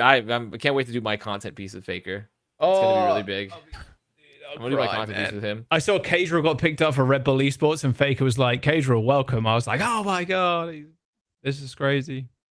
So I imagined you in that seat and Faker going, "Welcome, Avast to T1." That's gonna be me soon. And I was like, "Ah, fuck, I can't wait." No, what'll happen is Avast shows up, Faker goes, Avast! Arr! Yeah. Well, we're not. Wait, we're not fucking as much with Amaranth as we used to, but it is a good clip still. That is still a good clip. I mean, but realistically, I mean, there's nothing else to be said. Like the roster is fighting for a top good. 3, and there's not, I think, really other roster on paper that are outside of it. So I'm gonna be honest. I think T1 not getting top 3 would be a disappointment for this whole team. Like legit. like I not think getting this is top 3. You mean? Yeah. Yeah. I think it's a disappointment if they don't get top 3. Roster's AVRL built. has a look on his face like he's just What? about to drop the hottest take. Uh, You have a smug He's smile, like, like you're "Yo, about you to see just alien preach on- about I'm T1. just a Face. smug, smiley guy. I need to hear your T1 take, AVRL. I don't have. They're a good team. Okay, well that was anticlimactic. Okay. Okay. I was ready for him, bro. Or that, to go, or dart it's that, an or I can, alien. it's that, or I can bring up boys which are proud again. I mean, those are the two That's- options. So, I mean, He's afraid what to do speak. you want me to do? Boys that are proud. It's like the Fairly Odd Parents "Boys That Cry" music video, but it's just boys that are proud. I'm a big fan of that. Here's my hot take. Here's my hot take. Proud is better than merit. So my hot take is that there was obviously I was Wait. talking about the fact that the context here for that is the fact that people are finding out that potentially T1 could have had merit in someone. And I'm like, I don't think T1 missed out that much because I think Dongak is still really insane. And okay, does someone have a much better hero pool than Dongak? For sure. Absolutely. No question there. But Dongak in his heroes that he plays has been so good. I don't think it's a massive downgrade. And I think Proud's better than Merit. So I don't think T1 lost out big at all. That is I the think T1 are take. doing right. Proud is better than merit. Yep. I mean, he's new blood, like New gen, comparatively maybe, to yeah. Merit. Like he's a little new gen. Like I do think that Merit has a lot of history on his side, but Avast he is not has supporting had... his team. Look at this guy. No, I haven't even finished the statement. He's rage baiting. Your Honor, he's rage baiting. Ref, technical foul. I mean, overall, I'm just gonna say that it is 100% plausible, and Proud has been really, really good to where you could make the call. I think the thing about Merit is that Merit is like he's one of those players where like he kind of like pisses you off because he's like, Okay. he'll kind of do nothing for like a year, and then he'll show up like another year, and he'll be like, holy fuck, this guy is the server admin. Like it just. He's like one of those players that kind of he's like Xe to a degree, you know, when like Xe was always chasing those highs. Xe, whoa, what a pull. Well, like a degree, like because like you know Xe, everyone was like, oh fuck Xe, like he's so good, He's the like best, he'd have one like he Yeah. had his like season where he dominated, then a season where he did nothing, then a season where he was pretty good again. Like, though I'd say Merit has obviously had a better performance than Xe holistically throughout his career, but I don't know. I mean, Proud seems to be performing more consistently than Merit has recently, but like it just really depends because also he was on kind of a semi-dysfunctional, weird, defiant roster, even though it shouldn't have been with the roster that they had. They just find it pretty good. They didn't do bad. They didn't do bad, but like they didn't do like when we're talking about like best DPSs in the region, like best teams in the region, like barely, you know, getting a top 4 finishes or like not. That's not really like Falcons. Raccoon. Well, they were explosive to begin with. They were just like dominating everybody, and then it was like, oh, the taper off is happening, and everybody was like, Yeah. well, actually, it's probably due to the fact that they can't scrim anybody and it be competitive in the region. So it was like a kind of Wasn't a plateau. wasn't the one bad event they had was Dallas, and every other event they did pretty good because they got top 2, they got 2nd place EWC, and then how did they do? They got 3rd place at Stockholm. So Yeah. Well, Define, I think that's a really good result of the year, honestly. I mean, I guess I'm just simply saying that, like, when we're talking about the expectation for that team, like Nightmare in certain capacities, like people look at Nightmare and like, oh shit, like this team is like fucking incredible. I guess to be fair, like if you compare Nightmare to holistically Defiant, like who do you put on top when you take the most recent Nightmare results? I already fed them. Sorry, my dad. That was part of the Nightmare analysis, by the way. That's part of the Nightmare analysis. Yeah, I already fed him. So it depends on where you land on that equation, essentially, right? Like, where do you land on the ascendancy of Proud versus like Merit's consistency over the past couple of years? I don't think I kind of agree with the XC point, but I don't think it's to that extreme, to be honest. Because I agree with XC, like he was a freak of nature and he was the best, and then it was like, actually he's not that good. And it's like, oh shit, no, he's insane. I think Merit has been high above and away more consistent than like XC was, even through the like troughs of his career. But I don't know. I think I'd still take Merit over Proud, although AVRL's a bit more of an APAC head than me at this point, just because of time zones and stuff. So it is a great take investment from AVRL. Like it's great for What did it take? You were desperate to fish a take out of me. I was like, all right, what do I got? Let me go into my take bank for you and see what I can provide. It's an interesting take. It is a great, when you look at AVRL's take portfolio, it's a great early stage investment. Unicorn take. I picked up on Proud early. I've held this in take investment for a year, and now it's blooming, it's coming to fruition. So now, when T1 or when Proud does really well, I can finally sell my take. I can finally post a tweet that generates the thousands of likes. And I can cash in on all this great hype I've been. He is kind of a take merchant, isn't he? He's kind of a take merchant. That's really AVRL's thing. He invests early. That's the AVRL strat. But what was the word? AVRL is very shrewd. Is that the right word? Like it's smart. AVRL is very smart and tactical. A shrewd boy. Yeah, and now shrewd boy. Yes. And now. Yeah, like the way, like you just go through AVRL's Twitter and it's impressive. Like the takes that AVRL puts out, like it's precise. It's precise. It generates a lot of engagement, and they're great takes overall. They're great takes. So yeah, I'm a little bit jealous. I think AVRL has a great take portfolio going on, and this will be another stage where AVRL can. He's actually just jealous of your posting skills. This is what it boils down to. He wish he could post as good as you, AVRL. That's great. It's very interesting. Being on Twitter all these years and seeing how the meta kind of shifts for how to farm engagement. And now I'm not talking about AVRL now. I'm just talking about creators in general. How they're attacking. How they're attacking, what the metas are for them, quote tweeting your certain accounts, where they get their sources from, where they get where they build their takes from. It's great. I'll let you in on the secret. All you got to do is you just gotta hit up Twitter and start writing up takes and tweets during an ayahuasca trip, and then you're good to go. That would go crazy. Okay, not an actual advice from Plat Chat LLC, but maybe from AVRL. If someone does do that, let us know how it goes. Anyway, I feel like that's kind of like the top teams in the region we've discussed there. I forgot. Tab? Yeah, go ahead. Yeah, like Alt Tab. Go to the graph again, Solomon. Or not the graph, the little chart here. Alt Tab. I like this team. I don't mind this team whatsoever. I'm excited to see how this team actually does. Yeah, bro. Irony, Opener, Ardo, Attack, Phase, Killer. Like, I'm interested. It has piqued my curiosity, I think. It's a team that I think I'll definitely watch for. This is like a team that it's a band of misfits. This is a team that has just fallen out of some like warp storm on 40k. They've been lost for a millennia. It's like, oh my god, these guys are still alive. Like Ardo and FaZe and shit. Ardo and FaZe are like, what year is it, guys? Are we still in the 40th millennium? It's like, no, it's the 42nd millennium now. You've been missing for 2,000 years. So the Tyranids are attacking, and they're the fucking Tyranids. This is a very interesting. This is a very misfits band of. It is. Like, it's a band of misfits team. Like, because you look at them, you're like, what the fuck is this? Bro. Kilo, who is like MIA almost right after Shock, and then FaZe as well. Like, wasn't FaZe on T1 at one point? Yes, FaZe. With No, FaZe. Alien? No, I don't know if it was on T1, but he was on. He was on Runaway He for was a bit. definitely. Oh, Yes, Runaway. he was- Yeah, What was his no, last sorry. team? Oh, he was on Runaway. four. No, we gotta Okay, I find can. I thought he There was we on go. like. Was he not on Runaway like Venture? Infernals or He was on something? or, Full like, House. He was on Full House. Full for House. a little bit.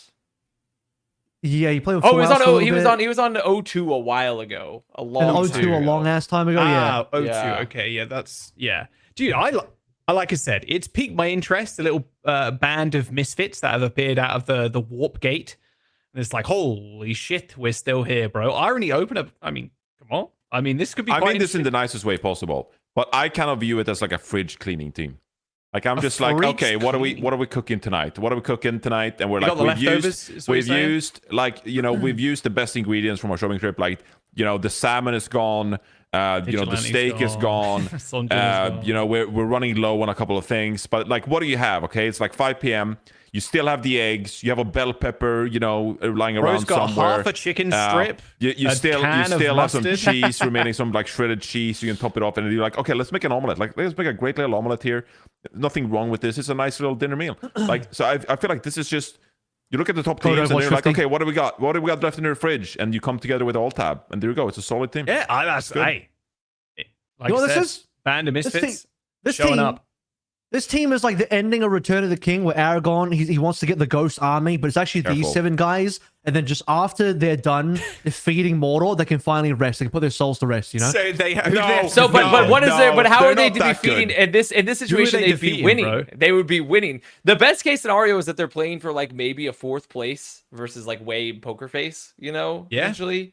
Because like let's I mean, there's a chance Proby Bryant with like Old Ocean or something, like maybe, but Proby like Bryant. with him and Jaehong and Becky, Bro, like there's a chance. That team, I but- want to chip this team so bad, and I think everybody else does as well. But like, bro, this team is not going to do well. They have Becky, bro. Becky, Proby. Why do you Kibis. hate Becky? Why do you hate I Becky? don't hate Becky. I'm just saying this team is probably not that good. Like, this team is probably coming last or second to last, is what I'm saying. He fucking hates Becky, and that's No, I don't fucked up. hate Becky specifically. I'm just listing some of the players to emphasize the point. This team. Becky's gonna have his renaissance. If Zeruhh can make it out of this team yeah, I into mean- MEA, don't worry. Becky's That's- next, guys. Bro, so true. Becky's next. I mean, it is a collection of individuals that are easy to root for. So, Yeah. Old I'm- Ocean, definitely look. a fun team to follow. Yeah. Look, I'm excited for Old Tab. It's gonna be fun, man. The leftover meal. It's gonna be Okay. great. We're not allowed to compare alt tab though to the Dead Men of Dunharrow, also known as the Army of the Dead from Lord of the Rings. They're not that good. I meant Like it that- more. I meant it that more armor like to that is I meant OP. it more like instead of getting a whole army, you just got 7 retired guys who are just waiting to like finally let our souls rest. Like please, we're too old. Just let us Okay. rest. That's kind of Okay. what I meant it as. I like if Carpe returned, I'd be like, okay, this is the Army of the Dead returning. Like this is Carpe, them. yeah. Like Carpe. Carpe can win a tournament, and then we can put Carpe's goes to rest. Also, Yeah, I got good, good. confused. He wins a Valorant Zeruhh didn't come out of championship? the team. Zeruhh came out of Poker Face. Anyway, Yeah. continue. So I don't know. Maybe this is like the Riders of Rohan or something. Maybe something like that. Riders of Rohan. But, yeah, the Army of the Dead. They're too OP. You can't draw the comparison. Okay. Anyway, Oh, fine. Uh, Army of Rohan, Alt Tab. There you go. There's the reference. right, All there the we go. Korean viewers out there, let's get it. yeah. Put that on there we go. Korean Reddit. All right, there you go. All right. Solomon, I'm not sure I'm ready to bring up the rankings right now because I wanted to go over the regions, but you are cooking, so maybe I'll just trust you. I'm not because we need to rank them together because we're doing it positionally, so I'm not sure. Yeah. Solomon's been cooking. Here we go. We have all these teams in the corner, and we'll get to this. We'll get to this, but I feel like we have to talk about some of the other teams before we get there because there's a lot of transfer happening. And look, if we're being slow, guys, if you guys feel like we're being slow, you want to ignore something, we can just speed up. Okay, we can chug through some of these because we need to cover them to give some context anyway. So Is it possible to watch the podcast live as it's airing on ×2? We just all talk twice as fast. yeah, we gotta do that. Oh, that's an interesting idea. Maybe perhaps a supporter goal. Supporter goal. times two. We do the podcast. × 2 podcast. It's like Alright. it's like the Hot Wheels announcer. Do people actually listen to podcasts to like 1.5, 2x? Like you guys Yes. are psychos. How Not do you 2x. understand what they're saying, bro? I watch Like, do you most guys listen videos for that- the information or for the enjoyment of the conversation? I watch most things at 1.25 because everybody speaks so slow. Yeah. I mean, yeah, well. Depends how slow if they're you were in speaking. the living room with your friends, would you want them to speak at 1.25? Or like, are people speaking too slow? I wish people would speed up sometimes. Yeah. I speak at 1.25 in my normal life. That's my default. Yeah. I feel like we're everybody speeding in up here, our talk here because we're talking about it. So now No, we're talking everybody in faster. here is fine for the 1.25. See, if I was listening to this podcast, I wouldn't be 1.25ing. I'd be 1xing because everybody speaks fairly quickly anyway. All right. Fair enough. Okay. Moving on then. Let's get to our next one. Announced today is a huge pickup. Everything gets leaked on Faceit these days when they get added to the rosters, but It's Zeruhh crazy. got picked up by Team Liquid. Who could have possibly seen this coming? There we go. Look, I don't think there's too much to say about this. Great addition. How are they going to field their damage players? I have no idea. They got Knife, Tree, and Zeruhh, unless something changes there. But it's just a net I feel like add. Knife's gone. I think Knife's gone. You really? My personal pick. Ooh. My personal. I just think the reason why. My reason why is just because I feel like they just want to go more North America. And That's if my you only have Zeruhh and Tree, like, where does Knife slot in? Well, I mean, Oh, you can make, that's he the could be thing. the next main support. Yeah. Oh, It's a full play. Wow. I just think Vega, to me, you if don't you're have gonna to pick play up Lucio Zeruhh, you're Yeah. gonna have like you're gonna go more North America because you have Knife. So like, why would you make this pickup, right? When you have someone that like can flex and you also have Tree already. Like, I don't know. To me, it just feels like. I mean, unless they want to have 3 DPS, which is weird. Did they announce their full roster or no? No. Is I don't Knife think on the so. Faceit roster? This is what I'm talking about. Faceit This roster, this yeah. podcast Is is unfortunate timing because we don't know if they're going to change Yeah, anything but else. isn't the Faceit roster basically the official roster? Is Knife on it? If Knife is on it, then he's still on, right? Surely. In theory, he could not be on the roster, and they've just not kicked him from the Faceit thing because he doesn't Okay. have to play while he's on the roster. You know what I mean? So Right. Okay. Well, Yeah. I don't know. I'll see. Whether he's there or not. Connor. Yeah, I can see it. I can see it. I can definitely see it. In. I can see him replacing Knife. I think Zeruhh is good enough now, and everyone believes in him enough, Yeah. and he's proven himself enough that he can just replace Knife. Also, I don't know. 100%. Maybe Knife has language problems on the team. There could be a number of different issues there. We're assuming things here, but in either case, my biggest question is like, obviously, Liquid's a partner team. There's no question there. But other than that, is Liquid necessarily a better move for Zeruhh quality wise? Because Nightmare was already like top of NA. They're like number 1 in NA. So what's happening here? Aside from going to a partner team with maybe a good salary, like you were already on the best NA team, weren't you? So what is Zeruhh actually doing here? It's except probably the for salary, bro. It's taking probably a the bag? salary, bro. Okay, so just taking a bag then. I'm assuming here too, which of course I have no insight to even like what the salaries are for like top. You could probably Also, some isn't people it are probably rumor, comfortable isn't there a talking about the rumor that salaries. Nightmare are going to I don't Envy? know, Isn't that a but- rumor too? So like, Yeah, although it's I a rumor suppose too. Really? I suppose I've they not seen I suppose they are not a partner team. But Yeah, people want Envy still. to pick up the former The old Nightmare roster, Yeah, yes. the old Nightmare roster, but I don't know. But look, I mean, Liquid are probably undoubtedly paying more salary than any of the other teams in NA. So, and it's a it's a partner team. Like for me, this is an easy. Like if you're Zeruhh in this situation, you gotta have some balls to be like, sorry, Liquid, I'm gonna stick with Nightmare, and turn down that contract. Like there's like career if you wise, believe Nightmare are a much better team than Liquid, it wouldn't be that surprising. But it just sort of depends on what your priorities are. I'm not think- saying one is necessarily the better option for Zeruhh because that's a personal choice. But as someone who's been in some of those situations during my career, it's probably way easier for us on the outside to be like, this is probably what this person should do. When you're in that moment and you get an email and you're like, I don't know, Zeruhh, how old is Zeruhh now? Like 19, and you get like a DocuSign and you're like, hey bro, you want to come play for Liquid and get paid an actual like decent salary? Like it's hard to have that perspective on like, should I actually stick with this Nightmare roster or sign this contract that is in my inbox now? so Johnny, Yeah. if you were a 19-year-old pro player and your options were you could just stay on the best NA team, but your salary's not going to be as good, or you can go to the third best NA team with a much better salary, and we're assuming they're still going to be the third best NA team just based on previous results, then what's the correct move here? Because it's a pretty tough call, right? Because you're currently on the best NA team. You'd be on paper downgrading based on recent results. Like look, it's super hard without being part of that nightmare roster, like literally in China. But like, I don't know if Avast had one of these throughout his career, but when I made a decision to like leave Rogue, which at the time was like, it was like top 3 Western team or whatever. Like NV. Well, I didn't really make the decisions to leave my rosters. To be fair, other people. Yeah, but that was like a huge decision for me, and so I in hindsight, I probably should have stuck with Rogue. Like that was a better career move. But at the time, from all the practice and time I spent with the team, I was like, I don't want to be part of Rogue anymore.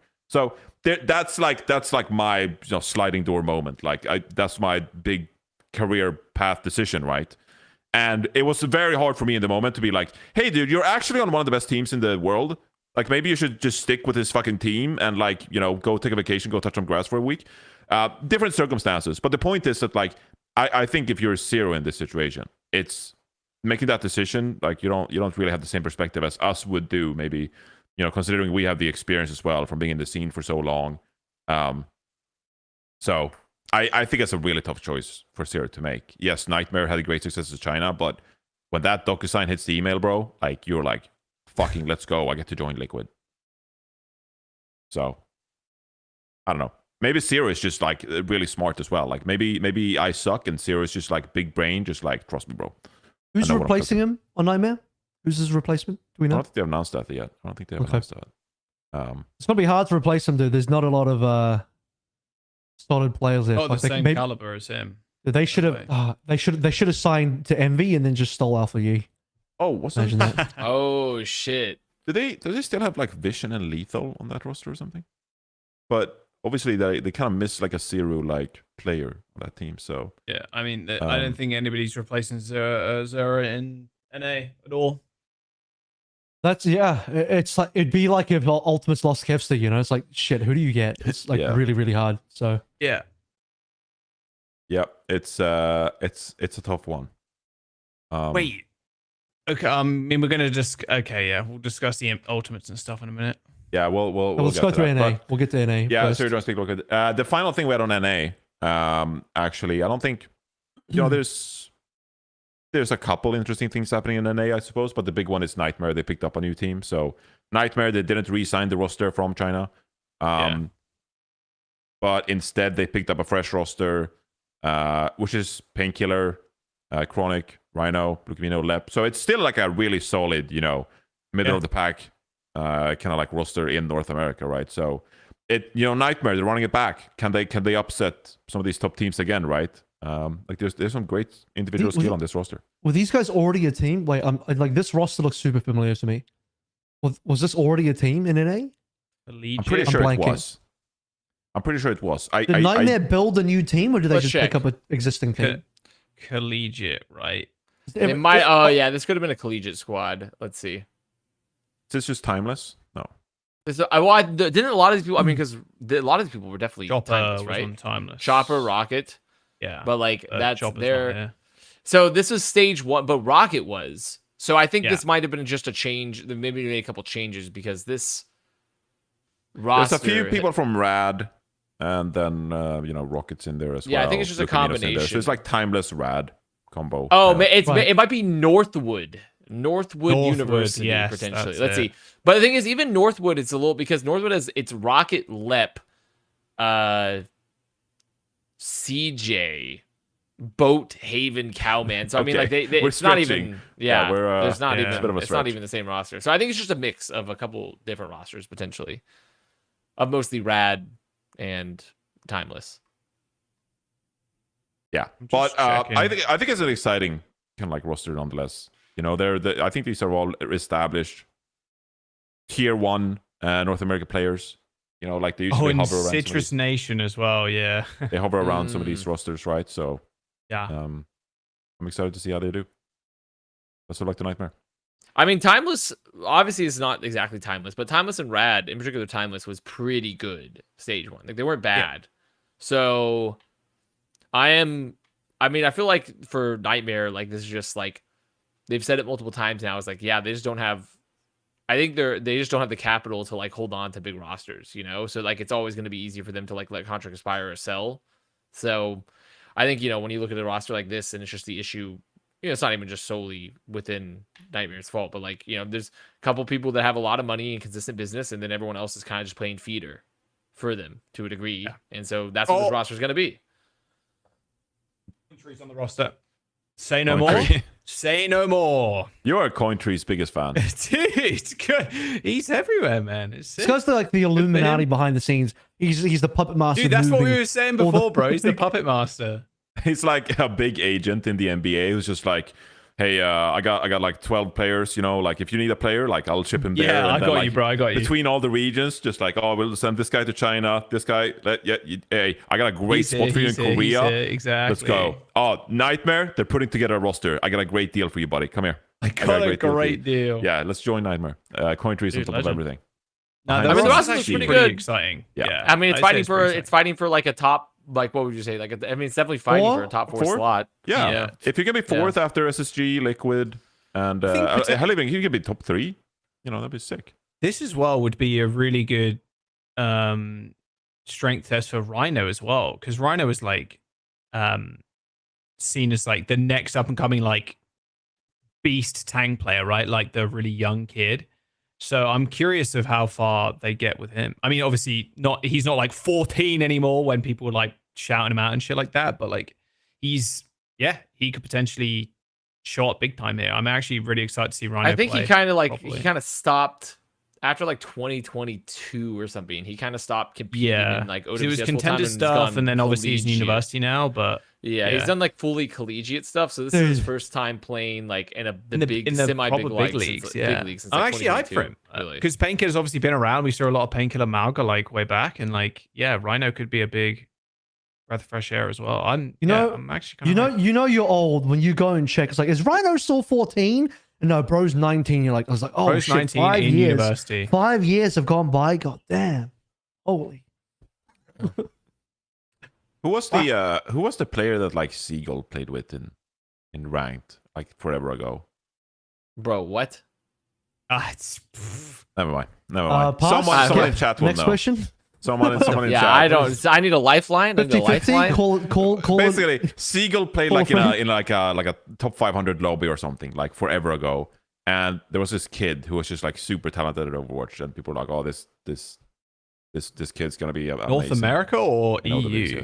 North America. Talking about flats. Okay. I don't think it was flats, bro. That was North America for you, and we'll get to the rankings later on. So let's head over to EMEA, which has a lot of movement, a lot of shuffling going on. So I think this is the best order to go about things. So we'll start with this. KSA returns to Twisted Minds from the Ultimates. Now, the Ultimates right now, Twisted Minds right now, on their Wikipedia page, they have 3 tanks. They have TVNT, KSA, and Hadi. So, they're probably not going to have 3 tanks. So, didn't Hadi go LFT? Did Hadi go LFT on Twitter? I thought he went LFT. Well, there you go. This is why we should have put these stuff in the document beforehand. Well, I didn't have data access, to be fair. Yeah, that's true, actually. Here he goes. I got there it is. He went LFT. I got this weight. Okay. Yes, he is still technically. I'm assuming he's still under contract because he still has Twisted Hadi in his bio and such. But yeah, so that it looks likely like Hadi is not going to be on that team because they have 3 tanks right now, and so maybe it's TVNT KSA then going to stage 2. That sounds likely. That seems likely. So this was April 20, so a little bit more than 2 weeks ago. Yeah, and here we go. Twisted Minds. There you go. KSA, Hadi, TVNT. What was the original reason that KSA left Twisted Minds again? He had a fallout, right? There was some sort of drama. It was like him and, was it not him and it wasn't it him and Yubi, I believe. Is Yubi still on the team? Yes. They're gonna sort it out. Okay, maybe. They're gonna chill. So they have 2 off tanks because TVNT was KSA's replacement, and they have the same hero pool. It's gonna be interesting to see. I'm gonna be honest, I have no fucking clue when I look at this what is happening with this roster. I wish I could tell you. At least you're honest about it. I have no fucking clue when I look at this, like what the hell is happening. Okay, simple replaces irony. I'd say Yeah, KSA. irony as well. Like if they're playing like more Mauga stuff, it'd be KSA. Then TVNT will be like more divey, kind of like Diva and shit like that. Yes, my guess would be like typically your standard off tanks. He's gonna be your Hanbin style player, and then TVNT plays because like otherwise it doesn't make a lot of sense like what the pickups are, especially with Hadi departing. So I'm assuming that's what's gonna happen because I don't think they've with simple replacing irony. Did they make any other big? I Psycho, think I guess the next couple of days, I feel like there's going to be more changes announced, which is I would unfortunate, imagine but so. Yes. It's just the unfortunate reality. It's Tuesday right not now. even We're Psycho. doing this, and I feel like by Friday, a few things will have been announced. It needs from to be all sorted. Where could Hardy go? Actually, And EMEA. I think Alcacia could go- potentially. Ultimates. They already picked Ooh, up Ultimates Ricken? today. They picked up someone. Ultimates picked up someone today. Yeah, they picked up Heesung. We'll get to They that. picked up Heesung today. They picked up Heesung. Because the thing is, oh man, Alcacia are just going to go the full Ziad route because they don't have a second tank here. And instead of getting like 3 DPS or 3 supports, they could have had a second tank. Hardy could have fit on that team, Yeah. honestly. And Yep. Katsuya went to China, so they're clearly like a top team. So I think that could have been a good shout. VP just got Ice Nom. It looks like is that Yep. what I'm seeing Yes, there? that So is that could have been a potential correct. spot. I don't see any other places Peps Hardy picked up could go. Tread. Yeah, we'll just go through it right now. Peps picked up Okay. Tread and Cookie. Virtus Pro picked up Ice Gnome. Twisted Minds added Simple as well. Ultimates added Heesung. And Alcazia added Kellex. Yeah. And then, there's probably a Man. couple of things here and there as That well. kind of looks like Hardy's going to miss out then, because what? Dude, Yeah, I mean, unless Alcazia cuts like Haku or something, then. guys, I got it. Hardy could have gone to Zeta instead of Farmer. Ah, missed out. That Oh, would've been sick. dude, the Tross Missed out. move of the century there. There you go. There you Looks like Asuna retired from Valorant too. He's on Quick now. It's kind of sick. Yeah, this is I think Hadi's a tough situation because just saw there's it. only so there's only so many spots for Hadi to go in. Like pretty much EMEA, it's either EMEA or North America. Like that's pretty much your only options as a Western main tank for the most part. You don't have as many regional options as like specifically like Korean tanks, and so I don't think like What? You can't join any of these gonna- teams. Like Pep's just picked up Tread, so you don't want to put Hardy on. Like you're not picking up Hardy there. I wonder if You actually timing was just might bad. miss this stage. Yeah, The timing might have just 'Cause, been like, terrible. Got rack If the attacked. timing was better, Right. could he have trialed for VP and got on that team instead of Ice?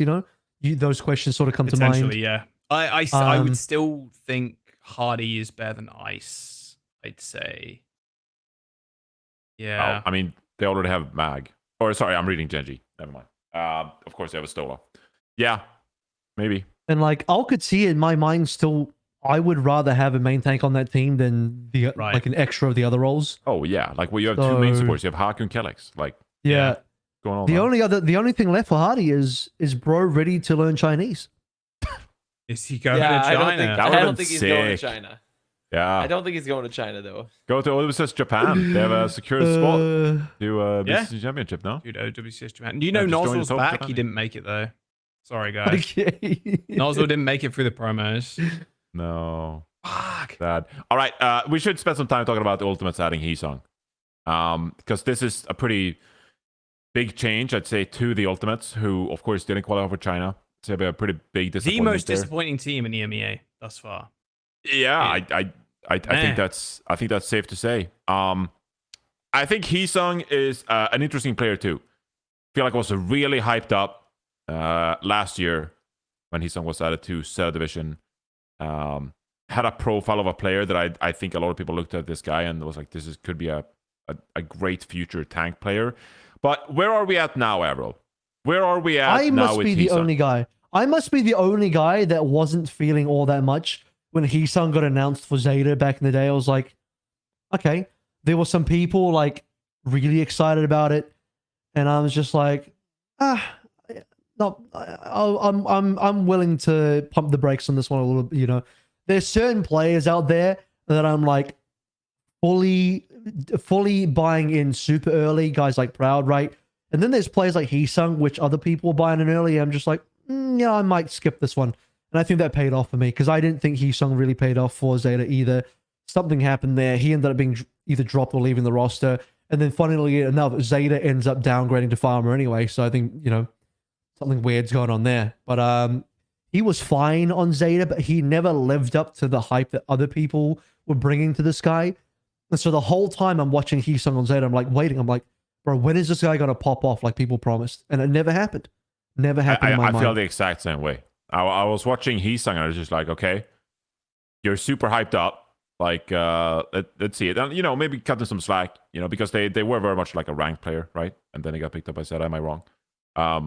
He had some other teams that just wasn't like, I don't think he was on any like majorly impressive teams. I might be wrong though. I've looked him up. Yeah, I felt he played the same. like from the gamer and going into 2024 before that. I don't think he ever had like a major. Oh yeah, his best team before ZETA was like Simprisa. Yeah, but I felt the same way as you, AVRL. I was just like, okay, like it's fine. It's good, but like, you want to compare Heesung and Donghak, then we're like, well, okay. Yeah. That's the thing. And you see Donghak, and this guy is like, oh god, Donghak's just doing some shit I'm liking here.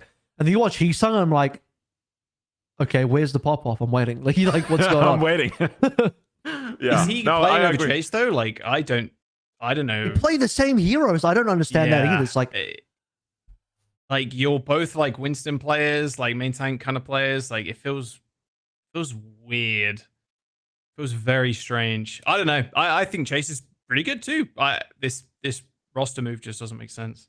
Maybe, but once again, maybe there's gonna be some more moves that are happening. Yeah, maybe. Yeah, maybe. But maybe the tanks are just getting rolled in EMEA. Like Hardy's. Well, I get to see maybe Chase gets owned. Like Twilight play for this roster more. Like he will. He like will. Don't worry, guys. He will, guys. Don't worry. Real quick, do they have 3 Koreans now? Do they have to drop somebody? Yes, it would be 3 Koreans, but I think what's the max import? 2. So Twilight is probably going then. Again, you're probably unfortunate timing with the episode, but yeah, that'll probably let us know tomorrow. Going. There's no way. Like, well, also, but I mean, who would you even replace Faith? The problem is, I think there are more replacements for Twilight than there are Faith, even because, like frankly, like what fucking main supports are there? Guys, you're not ready for it. You're not ready for this. Faith is leaving, and then Kevs is going to main support. You're not ready for it, dude. All the DPS players play main support this season. You're not ready that'd for be crazy. That would be nice. I would literally be shouting. I would assume Twilight is leaving. Yeah, because like I don't think anything else makes sense for the roster because like there's not going to be a main support. There's really, if you think about it, there's not fucking any main support. There never has been. There's never been any, and so like you can't get. There's none, especially not in the EMEA right now. At least like that, I think would be the caliber of Faith. There's far more flex support players. Like Skyripa is at least you can at least like it's not. I wouldn't argue in the same ballpark. But Sky's at least had moments. Yeah, Sky's. I'd say Sky's a very competent solid. Flex support Sky's player. pretty competent. You asked your question like, is it worth spending the import slot on Twilight when we have Sky? And I know Twilight took over in the playoffs, the EMEA playoffs to some degree, and we're just like, oh my god, we're just like absolutely losing it watching Twilight play on it. Yeah. But like realistically, is it worth the import slot? Probably not. Could they not have just done a swap between like KSA and Hardy just gets reunited with Chris on Ultimates? Because like I just think that's what I was thinking too. Keeping Faith and Twilight on the team sounds like a better move than grabbing Heesung. And I think I prefer Hardy over Chase anyway. So if you just put Hardy on this team, swap KSA, because there could have been a buyout. I don't know, maybe TM made KSA an offer and KSA is like, hell yeah, and just walks over that team.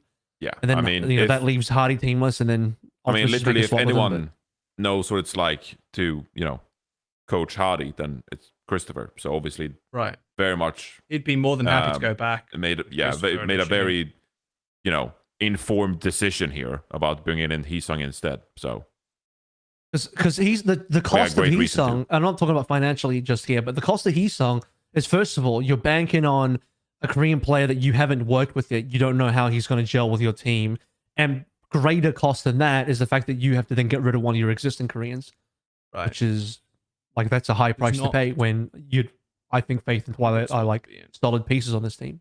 All right. Yeah. So I finally looked at the YouTube chat because I had a sense, I had a feeling like, like a disturbance in the force. And I was just like, this is around the time in the episode where someone in the YouTube chat was going to set the record straight. Okay.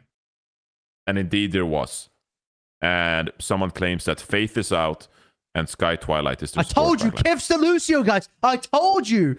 Faith is out. I mean, I'm Really? Chase is playing Genji. Kev's is playing Lucio. Mark my words. I don't know. I mean, like the thing is that it's. I can't remember. Has Sky played Lucio before? Because Yeah, Twilight's not fucking swapping. Twilight. Yeah, there's no. It's not going to be way Twilight. If they put Twilight on Lucio, if they put Twilight on Lucio, I'm saying like, you know what, like come on, Team's done. EMEA, like Team's done. Wrap it up. come on, man. Like what are we doing here? Like that's insanity. What So a it's gotta gamble be for Sky. Ultimates, eh? What a massive fucking gamble for Ultimates. A team that was Yeah. already like kind of wavering and underperforming and not playing up to their potential, and now they're they're just kind of gonna doubling up. They're doing a double pass on. They're doing a big fucking dice roll here. They're trying to hit I that mean, nat 20. this is either like this They is either they could hit one. redemption or this is like the actual like fraud alert is going off. Like fraud alert is occurring, and I'm specifically for one guy. Looking for one dude. Like, like, come on. Like, I do think that's like He's putting his marriage insane. on the line for this move. I'm gonna say it. Yeah. It's- I do think this is he's like going gonna all be in. very He's going all in. I was also informed by the YouTube chat that Mimone is replacing Zeruhh on the Nightmare roster. Ah, So, yes. Which makes sense. Okay. Okay. Right. Makes sense. Okay. Yeah. Fair enough. And who knows? Import rules don't exist anymore, so they'll be right. What do you mean they don't exist anymore? It'll be all right. they find ways to work around it with like the college visas and all that stuff. Yeah. So if you have a yeah. residency in NA, you count as domestic. Yeah. And if you go to college in NA, then you have residency. studying- There you go. Yeah. Yes. So Cuffer is not an import, and neither is Mimone, I think. Yeah, because he's studying in the States. And neither is Admiral. I think is he studying Like- in it as well? Most, I think, European players are like studying, right? Or like, yeah, Something like that. Yeah. I think it's most of them have a visa, like Yeah. scholarship visa or whatever. Right. So So there you go, EMEA. Ultimates. There's some That's fine. fucking crazy. Yeah, Double Ultimates, do you main have tank, final double take on the flex Ultimates? support. We're good. I mean, we've Uh, seen wrap Twilight up. play Brig like maybe twice or something stupid. Final tank is this team has to be fucking good or it's fraud. Why? Because they have Kev's their guy Twilight, and then even though we didn't necessarily feel the hype, he sung, and they just dropped fucking, and then Chase, who's also been really good, to be fair, and also Sky, who's like, I mean, pretty much the whole roster is good, filled with a bunch of legendary players, and you also have like some up and coming players to a degree with Sky and Chase. they did shit. They were shit. Like what Yeah, the fuck and was they were happening and they with were this not team? and they were not very Nice. good, and they also got an upcoming like main tank player from Korea as well to help. Everybody supposedly thought they fill were these going to be gaps. rank 1 team. So it's Everybody like thought they were rank one. it just doesn't. We put them rank 1 on this podcast as well. So Everybody was putting them Yeah. rank 1, bro. This It wasn't needs just to be us. a major turnaround for them in general. I think That's because funny. I just it doesn't make if sense. Ultimates shit the bed again, Heesung is about to be the next mag. It's just up. Trust me, guys. Up and coming, guys. He's next. Heesung's next. Okay, He's what the next. difference? One No, more but team it's than very, Heesung. but it's very different because Mag dominated like In contenders contenders Korea, on the way. Yeah. and Heesung never did. Heesung That's never true. had that level of performance that Yes, Mag. I did. guess that's true. Like Mag actually was like dominant at one point. And I just say Heesung's about to be a passed around player that everyone's like, no, he's definitely next up, guys. And you've just, it was like, He's like definitely 5 next years up. later, you're still waiting to see the pop off. It's like, I'm dying of old age here, guys. What's happening? Like, Trust me. Trust me, indeed. All right, we're wrapping it up. We need to get to these rankings. There's some Yeah. final rumors over in OWCS Pacific, but I don't even think it's worth touching on because the source is just not that strong.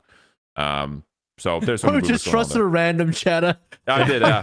No, I said in the chat as well. Like I thought Oh, the person fuck. in chat who informed us, they had aura, and so I trusted them. They had good aura. they had I have heard- aura. Very good aura, right? They Okay. had great aura. I- and I was like, I I have have no doubt heard- in this person. I have heard the Mimone rumor before, so I can add to that one. I've heard it somewhere. I just forgot about it. Yeah. But before, All right. hang on, one last comment on the rosters before we move Go on. This ahead. is very important. I wouldn't say this if it wasn't important.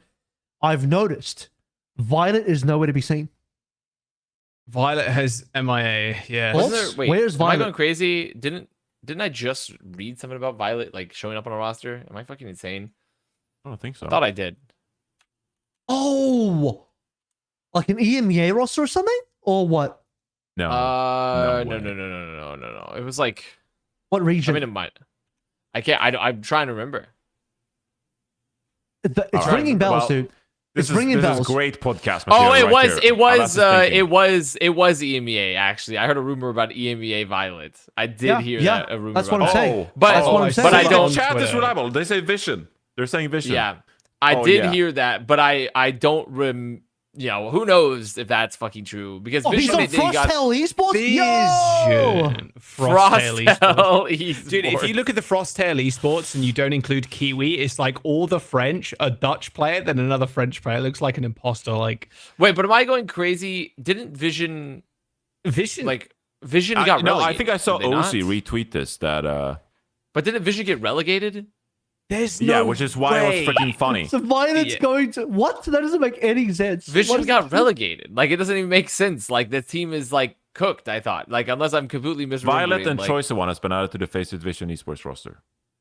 Imagine if they're What playing the in like. crazy. Imagine them playing in like open division. Essentially, you're like me and my Bring it like up, bring it up, 3,800 like SR friends. Like, oh, dude, can't wait to play our open match night. And then And it's Violet and Violet and Chosen show up. And It's you're like, what the It's fuck? like LeBron just shows up to a college basketball game. What's going on here? Like, Yeah.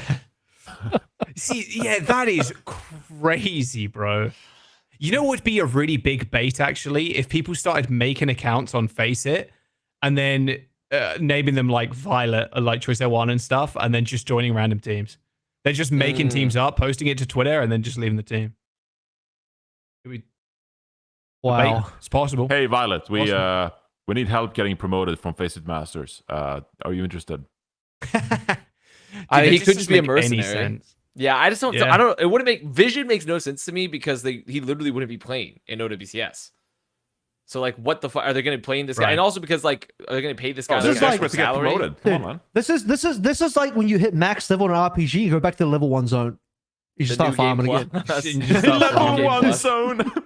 I'm gonna It's go just kill like some I boars. just want to feel like I'm OP. I just want to go into the new zone. The new Back play to zones. Owen Forest we go. He's just one-shotting the peasants in Faceit Master League. So a great time. All right, let's finally get to these rankings then. So we're doing our rankings for Korea, North America, EMEA, but the twist, we're ranking them all together. Just unprecedented stuff. No one has ever attempted this in the Overwatch scene.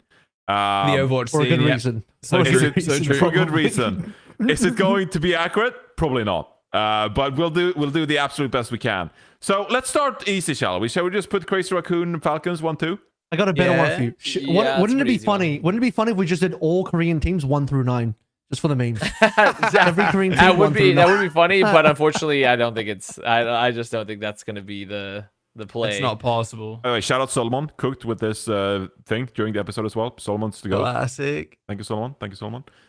Okay. Are we going X 3. Nightmare here? No, because they just lost 0, so No, I they mean, just they lost don't Zeruhh. have Zeruhh. Like, we also don't even know exactly what like the rest of. We still have no clue what this roster could. This roster could be torn apart for more So, parts. are you theoretically. scared? Rank them anyway. Well, I mean, No, mine no, no, no, is I- mine I- is no, no, Zero. no, no, We no, can't no, no. put them 3. We No, no, no, literally no. can't I put them am- 3. Minus Zero. I genuinely want to put T1 in third. Thoughts? T1. I was going to say VP. I know Connor wants to put it in there anyway. I'll just say it for him. You know what? I'm gonna wait. Let me think about it. They dominated Hold on, in the Soup Cup. hold on. The money's calling. The money's calling. Yeah, I mean, overall, I think you got it. Legitimately, I think it is going to be T1. Like the best arguments are like what T1 VP Yeah. or Zeta. Zeta is still going to be up there. SSG? Even with the downgrades, they're still up there. I mean Zeta SSG. Oh wait, you gotta do. Oh wait, you gotta do. Oh, wait, wait. would you do? Oh, Oh, we're not once away. again, yeah. Wait, Wait, once that's the again, wild card. wait, list? once again on here? No, because we only put the EMEA and then Korea. But we can Oh, maybe we shit. can summon Weibo Gaming. So to be fair, if we we did only a have goal, 25 slots, so one team will have to miss out. But to be Well, fair, that's if good. we did like the Chinese teams, like we don't really care about anyone other than Away. I actually wanted to so. suggest we add Weibo Gaming, so that's on me. Yeah. Let's put well, I'm Weibo fine in with there. it. Let's put Weibo in there because we should. If we put Weibo in there, I think Weibo third. Yeah. You think Weibo are the third? Oh yeah, I guess they're Weibo. Yes, I was thinking of like T1 different- VP is top 5. You want to put VP above Zeta? Do you believe in VP above I Zeta? don't. Really? I I don't kinda believe in do. Farmer. I'm sorry. I personally don't. I kind of do. Because Bernard is still there. It's not like Farmer's starting full time. Bernard's still there, and the rest of the team is still solid. I saw a case in my favor. I mean, if you bring in Vigilante to the squad, though, it just gives a lot of firepower to T1 just to have Vigilante. Vigilante's good as fuck. Like for T1. Away was so good in China. Away in no, I'm not saying T1 should be third. I'm not saying T1 should be third. I think T1 should be fourth. I'm agreeing with like Weibo going to third. I'm agreeing with that. I think that's probably fair. Third for Weibo Gaming. Yep. I think the problem here also becomes like, what do we do about Nightmare when we don't have Zeruhh? Like, does this team even qualify into top 5 still? Because realistically, if it was still 0-0, it'd be top 5. Yeah. It'd be top 5 with 0. 100%. Yeah. No, we can justify pulling them down a little bit. I didn't mention my T1 take as well. I think you can look at the roster, but don't forget as well that Rush is coaching T1. So I think Rush is going to cook this stage as well. You're right. Put them lower then. Put them lower because of Rush. You're right. Yeah, put them lower. The Russian Fleta coaching duo. I think that's going to pay dividends with T1. So I think they'll be better this stage. I think if you assume Nightmare keeps 70 to 80% of its power at like the international level, like wouldn't that roster still be better than VP and their performances? No. Do you think they would beat SSG? VP wasn't that good. VP wasn't even that good at. I think that was Champions They Clash. have of Crazy Raccoon. They know their style. I think But it was VP close to didn't- Smash. VP. VP did not look good at international events though. I think Specifically V1 international. if Do you Zeta I really think Zeta fifth first, and then the ZP Nightmare conversation is after. Due to the fact that VP, I was about to say ZP because there's a big Z there. ZP, yeah. So you think Zeta just because if there had been more slots for Korea, they would be like probably in the top first 2 of all, tournament anyways, I right? don't think VP did that well in China, which I agree with. I agree. And Yeah, I don't think they did very well. Zeta, they were such a solid team that even with the Alpha Eda Lucio move, and given the fact that Farmer doesn't have to be starting, Bernard can still play, and how good Zeta were in stage 1, despite not making it, I think T1 with the upgrades moved them past Zeta, but then Zeta is still within the top. So I don't want to put VP above Zeta for that reason. But I'm happy to talk about VP for 6 or 7. I'm fine to put X. I'm personally think if you like they lost Zeruhh, but like, does this roster go under VP with the loss of Zeruhh? I think so. I really do. I would How, put like- SSG over them. No Zero, I would put SSG over them. Who's number 6 then? VP. No, sorry, I could put like VP. I don't like VP SSG. So SSG 7th. Okay. I could see that. I could see that. I think that you've got to put then Nightmare, right? I just think Zeruhh was such a massive part to this fucking team, bro. I think so too. Yeah. I think he was their best player. That's Well, I mean, without a also doubt. there's not like a ton. Like there are like I mean, if you really think about like actual like there's 3 really good, maybe 4 really good Western like flex DPS players, and it's like what like Tree, Shockwave, Zeruhh, and Sugar Free, maybe Psycho. Yeah. You know, like I don't know, like that's there's not very many people that can replace that impact, to be fair. There's not a lot. So I mean, I'm pretty down on Next Nightmare. I will say. Not totally, but I don't think they're like top 7, top 8. Like I would even throw in a Korean team like Wei here or something. No, We gotta talk about Wei as fucking well. Liquid. Okay, well I know Liquid just added Zero, and everyone's hyping up Zero. But yeah, but like Liquid didn't do like they didn't do very much before. I still think that Liquid's performance globally hinges on like how well are Infected and Vega playing. You know. Sure. I mean, yeah, sure. And so I mean, I definitely see think they'll be in that, the top. I think they should be in the top 10 though. Yeah, top 10 for sure. But yeah. I could see us adding a team What like about? Wei. So you think maybe Wei goes 8? Yeah, Avril, what do you think? I think that's kind of reasonable if you're being realistic about it. Yeah, I think Wei should be in that conversation.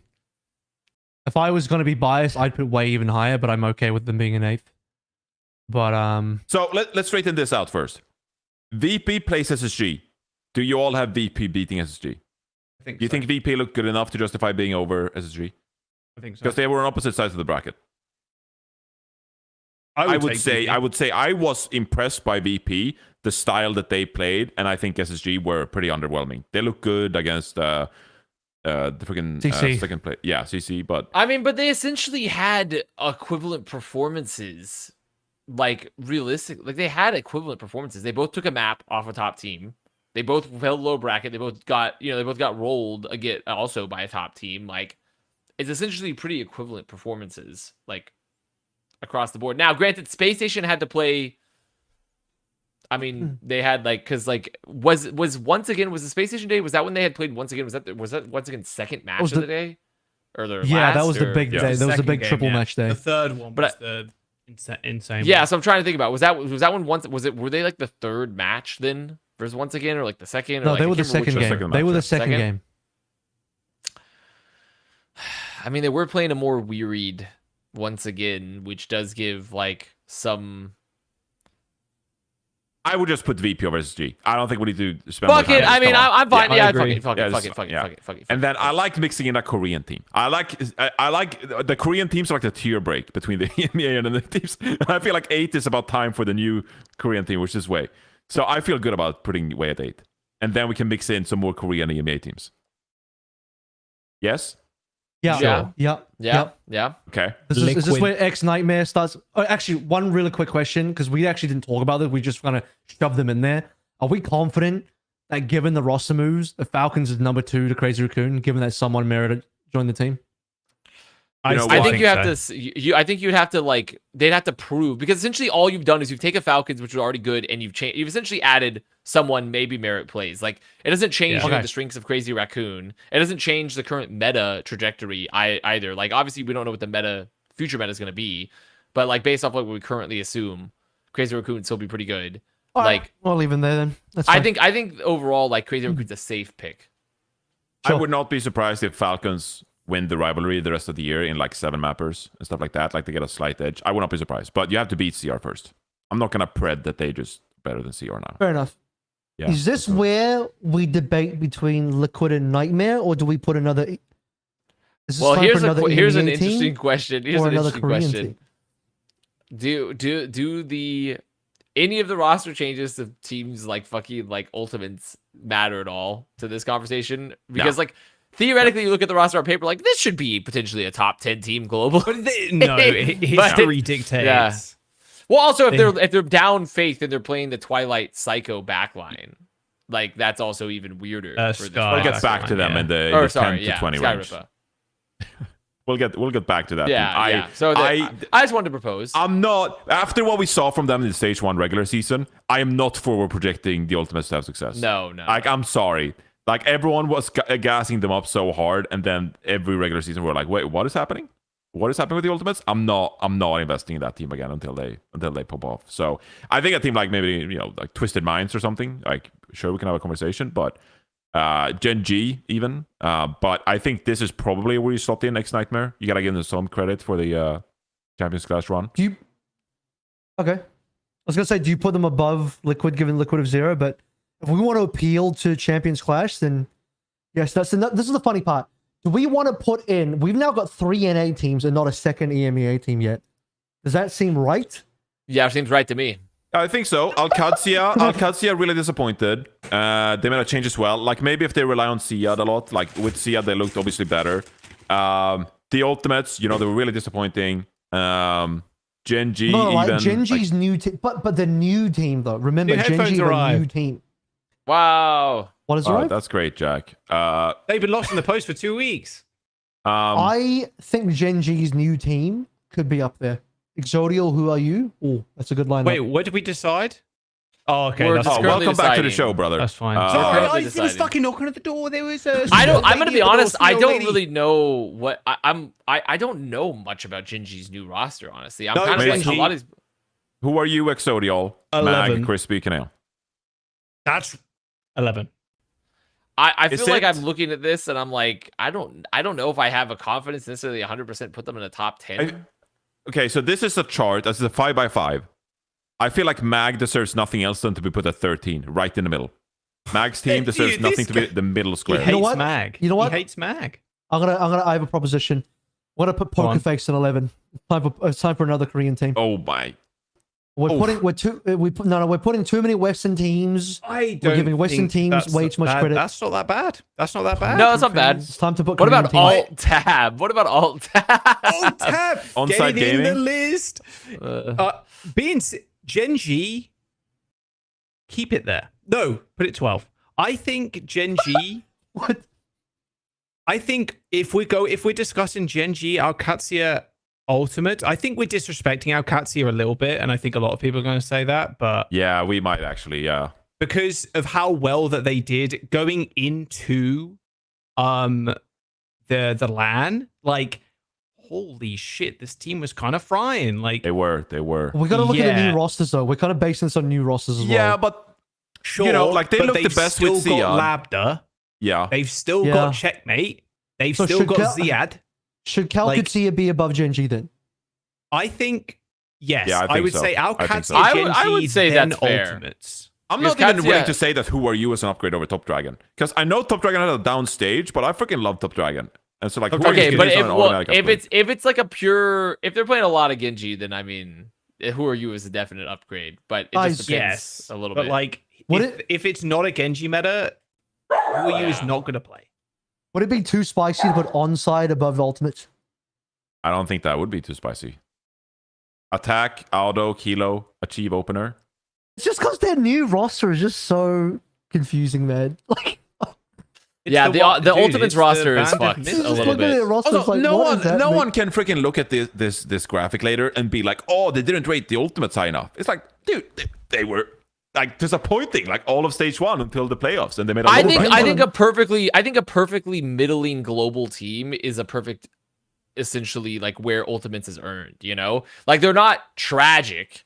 Like they're not tragic, but I would definitely wouldn't think with that level of talent, like they're definitely not like more than a middling team globally. You know, like it would be an unreal disaster to put them below 15th, and it would be with the amount of talent they have, but they just haven't earned to be above the 11th to 15th spot. Okay, if we imagine that it's not amalgam meta either, I think we're even disrespecting Twisted Minds in this regard. Like I would put Twisted Minds over I the was going to Ultimates. say, And Twisted on-site Minds gaming actually. probably. Twisted Twisted Minds go Minds probably over deserve Ultimates. Twisted Yeah. Minds do deserve it over Ultimates. I Higher than agree. Gen G as well, probably. Like, why are we ranking Gen G Ooh, over Twisted G. Minds and the Ultimates? Should we put Twisted first over Gen G then? That's a Maybe. good call. Yeah, now we're cooking. Now we're cooking. I think here we're giving. It's so funny because the Ultimates are just like slowly but surely fucking It's moving trickling down down. this list, bro. They're like, surely they'll win, guys. Like, Okay, guys. so Next, we're going to put Frosttails above Ultimates. We're going to put Dual Ducks above Ultimates. Put Ultimates in 25 rounds. Just put them in 25 right now and we'll sort it out. being serious though, like, would you put New Nightmare over Ultimates right now? No. We're doing the meme. That's Kev's cooking doing too much hard. That's cooking Dude, too okay, hard. I'm disrespecting one of the goats, but like, Dude, listen, this team How had far some can we good go? pieces, but I just don't think think about Twisted Minds or the Ultimates finish for stage. I need to look at their let's look at their stage 1 finish. They ended up finishing Okay. like that's not. no, we do. It's We need to not. look at. They finished 6th. Finished 6th in the regular season and then the Wait, also wait, what what is where's Peps in this? They are. They're top left. No, but like shouldn't I mean I'm kind of thinking no, like, Peps is like We'll get to them. a new roster, bro. I mean, is it? Okay, well, I know okay, they guys. lost Zodiel and they There's- lost like several they players. They did lose a lot their of players. best player. Yeah, There's yeah, no they lost way. it. Guys, I'm going to Yeah, appeal. like- I'm going to make an appeal here. I'm going to appeal to Vital. I'm going to put Vision above Ultimates here. Vision Esports They're above not they're not noticed yet. Yes. So Hey man, choice on Violet. Good carries. Okay, so I think also we can give some credit to these teams. You know, like they did great in the stage 1 playoffs, but like realistically, that was a Mauga meta. If you open or expand our mind here a little bit as well and consider other metas than just Mauga meta, does Alcatia really deserve to be above Twisted Minds, for example?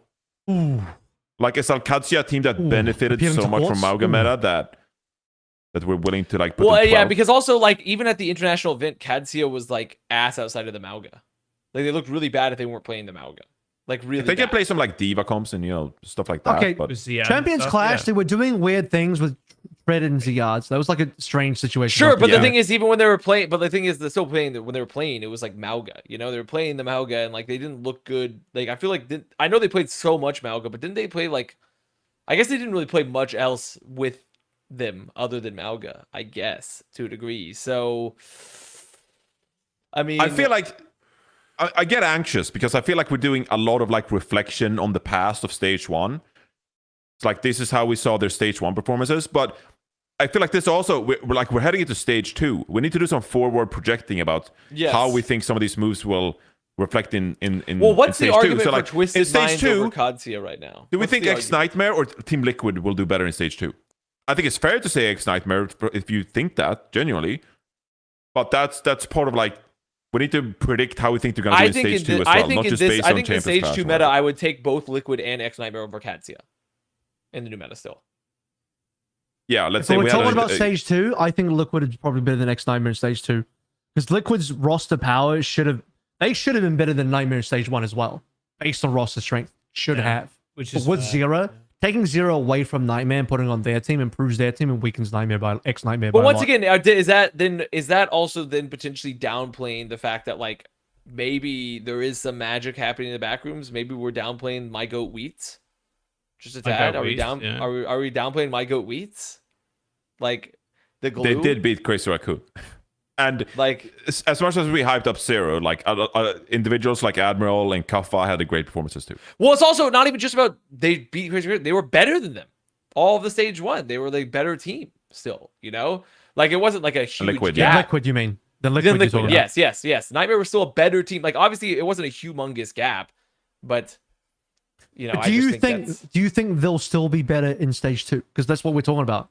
I think talking about it's stage I two think it's now. fair. I mean, Infected, played a ton of ball in stage one. So like, how is Infected going to fare on some of the other heroes? Kaffa played really well in stage one. So I think it's fair after all to put X Nightmare at 9. I really do think. I so. think it's very fair if essentially the whole roster in back end stays the same and mine just change it. Yes, you change probably your most pivotal player for you, but I think it's pretty fair to still currently keep them like a 9-10 and a potentially swapping, like saying like this is a potential like it could go either way, but like there is no reason to currently rate Liquid because they couldn't even make it to the event. Yeah, stage which one. is They couldn't a even make it dramatic to the event. underperformance from the team. And they had great players. They Yeah. had Knife. They had Tree. Like this to me, I look at that. I'm like, well, that still shows stuff. Even if you're like, oh, a player didn't play well, it's like, well, that still shows like some issues from like you couldn't fix your issues as a team for the whole stage. You couldn't fix them. Like when you have world class talent, arguably talent that should have been that was ranked higher, far higher than Nightmare's talent. You know, in certain capacities. So I don't know. I just think you look at that and I'm like, I have to give some credit to the structure of the team itself and like how those players were working in their roles. All right. This is where I guess I should face my demons here a little bit. And the Ultimates did disappoint in stage one, but maybe we need to forward project the Ultimates a little bit. And But be the thing like, is, okay, the if problem they there is actually- that what is Where there do they go? Where's the Above forward the NG, maybe? projection? no, But the problem is they lost faith. They've lost faith though. Like they lost Yeah, their they main have, support actually. player. Yeah, you know what? I You're think right. Thank this you. is a perfectly fine position for Ultimates, personally. I also think Genji's new team looks good. So that's just my position. It does. Like, because the Okay. problem with Ultimates is they added, like, okay, we add a dive player, even though Chase technically can play dive, sure, but then you just remove your main support player, so now you don't have that, supposedly. So, I just. Dude, Heesung is going to come in and play Lucio, surely. I was just reminded again that Krusty is the coach of Genji. And it's Yeah. I for a split second I just felt a sense of like relief and calm, and so I felt joyful that like I get to once again see Krusty use the crack pipe for another stage. Okay. It's almost like it hit me almost like the emotion of watching like the flower blossoming. I was just like, oh, I get to once again in the spring just like see these flowers pop up and grow. I was just like, what a treat. Once again we do get to win this Krusty cook with this Genji roster with Who Are You in the mix. It's beautiful. Like I can't wait for Krusty to cook in stage 2. It's gonna be great. Roster looks good, bro. I think this is fine. I don't know what we're arguing about, to be honest. No, I'm just look, I just want to make sure we get it right. Speculation. I I get guess it. I'm trying to figure out why. I guess I'm trying to figure out, for me particularly, why are we ranking? Like, where is Twisted Mind, the ranking for Twisted Minds over Gen G coming from? and this speculating for Twisted Minds. Well, Like, I just understand what I people's think understanding for Twisted it's Minds. because the way Alcatia performed leading up to the LAN, and then to be fair, didn't perform like exceptionally well. People, didn't expect them to, but that's where that basis comes from. Them over Twisted Minds and Gen G is based on. Were we not expecting Twisted to make China if they didn't lose to Alcatia? Do you know what I mean? Like, Twisted Minds were projected to be the second team out of EMEA, Yeah, no? they were projected to be the second team. I think Twisted makes it over Alcatia if it's not Amalgameta, like 1 week leading into the playoffs. The third team. If I remember correctly, and it was a few months ago at this point, but if I remember correctly, Twisted Minds, I think they were off to a slow start in stage 1, right? Yeah. They had a couple of losses and were like, what is happening here? This is supposed to be a great team. But I felt like, again, hopefully I'm not misremembering this, but I felt like throughout stage 1, Twisted Minds made gradual improvements, and I could see the improvement, and I was like, It was okay. the meta that was the problem. It was the meta too, but I felt like I saw Twisted Minds improving, and so because it was the Amalgameta, right? It was Hazard, and then it was like the Torb Sim stuff. yeah, and then it was crazy. Yeah, it was crazy, and then Twisted Minds and like the entirety of the fucking esports, it was like, oh yeah, Sojourn's really good, guys. Like, holy shit, she can one-shot people. Like, and then that is when they were like, oh shit, okay, Quartz on Sojourn. Like, that's when it started. They were starting to clap, and then they faced Alcatia, and then Alcatia and Labda kind of schooled Quartz a little bit. They were going back and forth, but like, it was Labda at the end of the day. Like, That's fair. I think I'm misremembering Twisted Minds run, and I forgot because of the Mauga shift for Alcatia. Yeah, okay, yeah. Twisted Minds being above Gen G, I think is fair. I think it's fair. Yeah, and then maybe we'll give Alcatia 12th as well because we underrated them so much going into stage 1. Then maybe we'll just I think that's they'll perfectly get the flowers. You know Okay. what it's time for? Are we ready to go 17-18? Because if Korean teams. I'm gonna do it, Korean guys. I'm gonna appeal to Korea here. Old I'm gonna- Ocean. Oh boy. No, it should be. I legitimately, I think it should be alt tab. If anything, Old tab. Oh, definitely old tab before. I'll Alt type it tab. on there. are they? Oh, that's right. Oh, That's their yeah. fucking. That's their stupid logo. It's not the logo that should be an alt tab, but sure. I think because Rujay Hong is a little washed, I think Vesta go above Old Ocean because That's Vec- true, yeah. Scarlet Zessen is not a bad DPS line. So You're just. What if Proby? You're just forgetting Proby Bryant yet again. he's though. fine, but like I think Minute is still Scarlet not. was very impressive, to be fair. Scarlet last is really split. good. Also, Yeah. I think Gurum is not great on Old Ocean. Gurum in general is not. Then again, Sungan is like okay as well, but like I don't know, man. I just remember watching Old Ocean stage last year, stage 4, stage 3, stage. No, they're only bro. two stages. Yeah, it just wasn't. Rujay Hong was giga wash, man. Like, and there's no replacement. He's starting. There's only 2 supports. He's definitely starting. And brother was really washed when I he played close on my Old eyes. Ocean I last don't see it. What if he's been warming up since then? What if he's like he's getting it back since that It's like time? cardio. you know? He's got to build up the cardio again. He has to kind of get back into shape a bit. Yeah. I mean, there's a question to be said, like, does the new Nightmare roster go above Old Ocean? year. Oof. Oof. Yes. No. Well, no. Yes. Why? Yes, I wouldn't yes. Why not? I would even. Why not? It's like a timeless rad roster, which was, timeless was like a 4th place slot in North America. I would. Okay, maybe this is spicy, but I would even put Supernova over Nightmare. I think. Supernova? Yeah. Are we going I really think insane? Wait, let me What do get you the mean, Supernova's roster. Yeah. See, you don't even know what the roster is. It's the old fluffy Oh, it's Dreamland Chime roster. Ryan. Yeah, it's Chime Ryan. No, I But, mean, like, but the thing is, Astro, this Frank roster, Strenko? this roster has like several of the pieces that made Timeless good. Like they had several of the pieces that made Timeless good. Yeah. Additionally, you had like Rad Esports, which was also, if I remember properly, wasn't Rad also better than Fluffy Dreamland? Yeah. I think so, right? Like Fluffy the Dreamland both upset NRG like so many times towards the end of but, last year.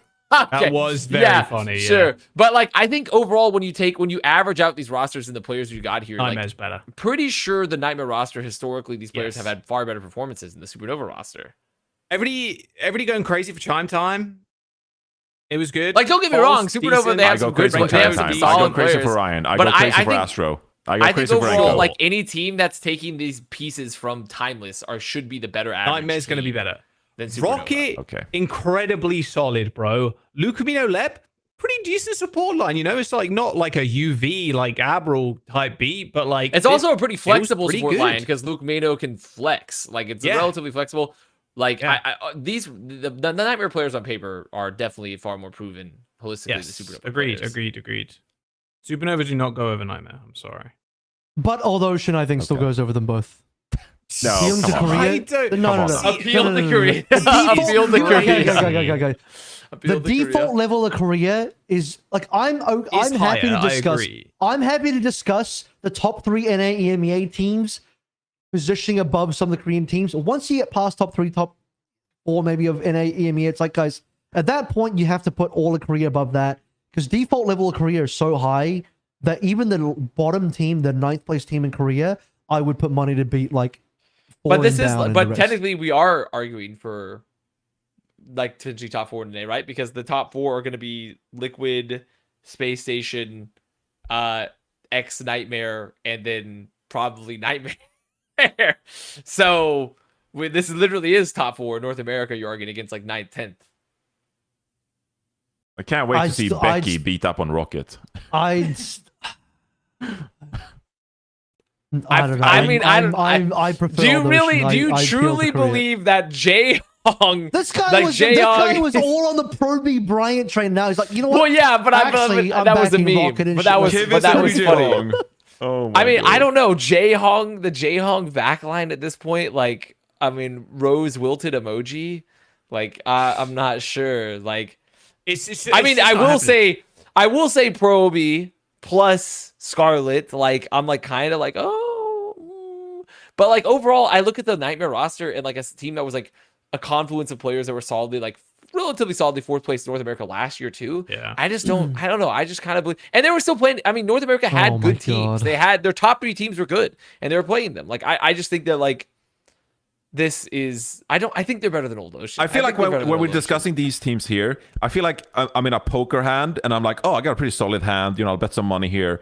I'll show a pair of 10s, and then Aaron comes like, sorry, but I got a pair of jacks right here. Sorry, but I have The you problem beat. there is that we've taught him They're just like better. to Sorry. make up logical fallacies, so he could be like appeal to Korea and appeal to Jae Hong, and so like he just say stuff like that. But, like, if you- like Yeah. I'm appealing to Timeless. I'm appealing to Timeless. Yeah, you're outvoted here, brother. Like, there's just no way. There's no way this roster shows up. You can't tell me this roster in the head. I mean, I could believe it. I could believe it. I could believe it. They could lose to Old Ocean. I could believe it. Sure. But do I I believe think it? At Old like Ocean is 9, better, like probably.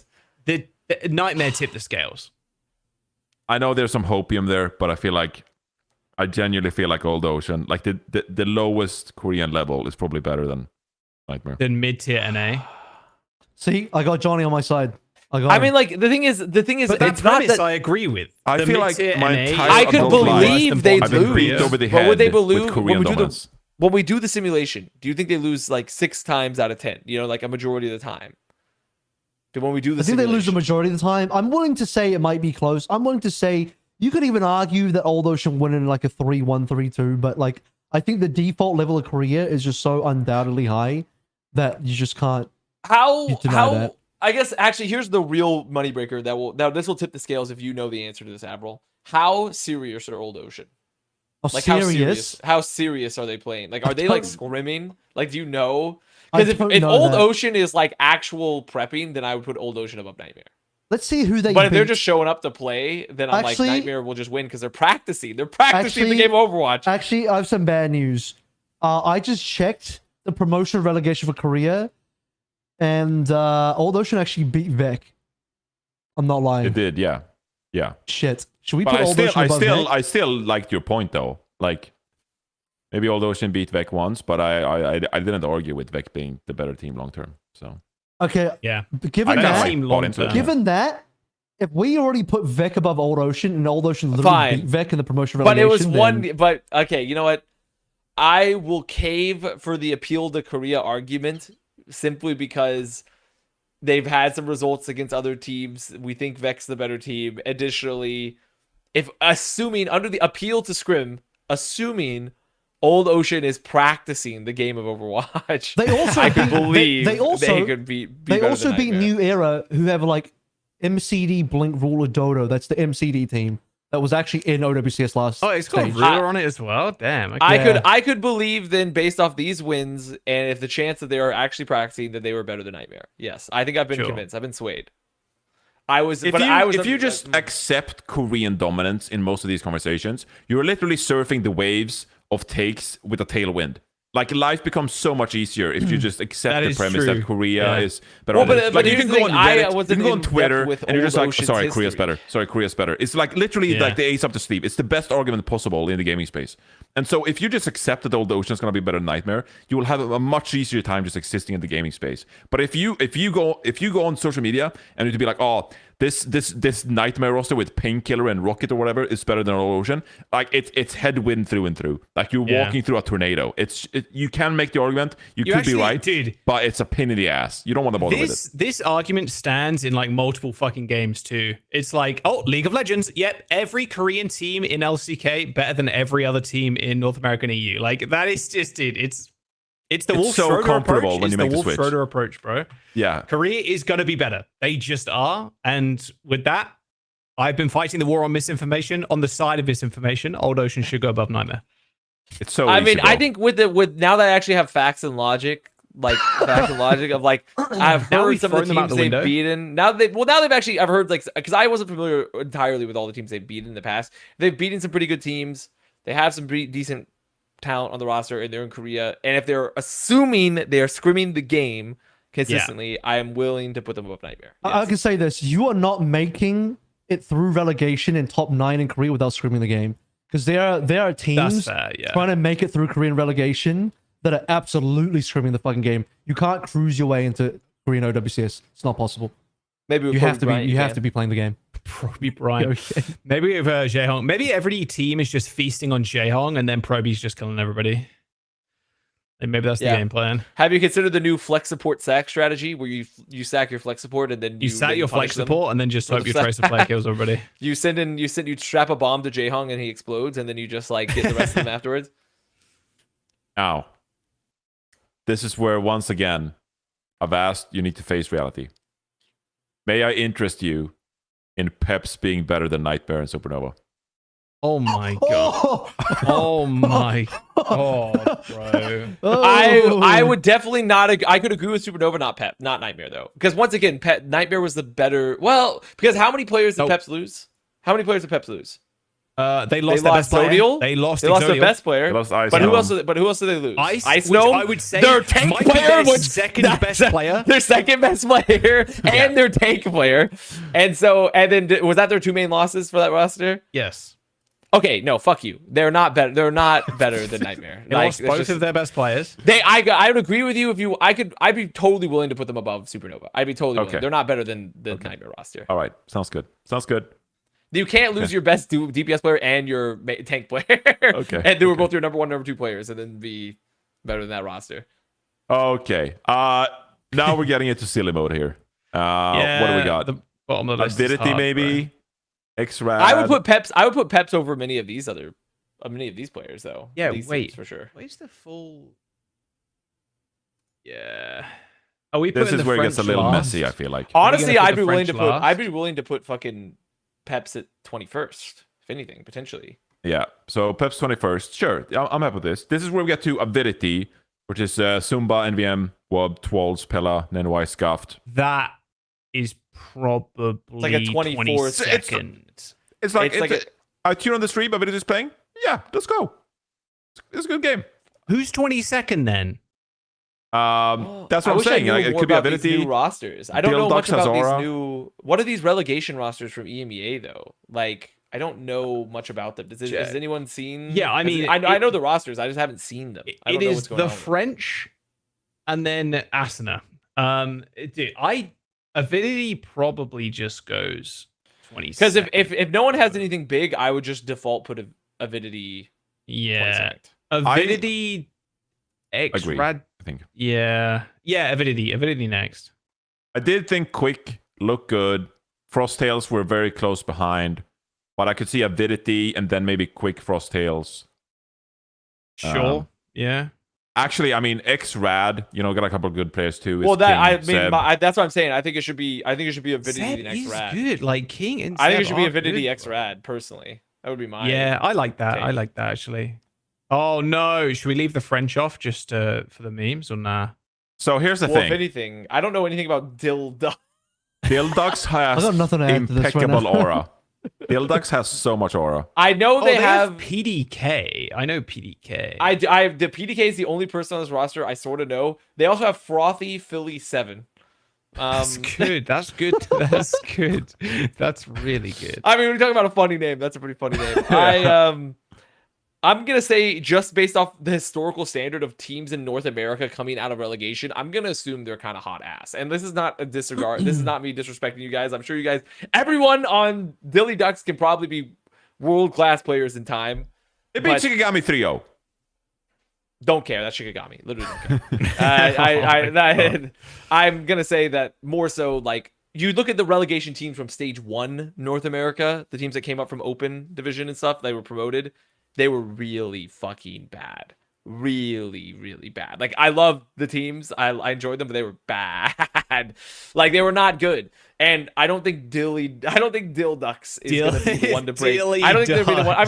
I mean, just look at their fucking. I mean, I love their fucking. It's aura.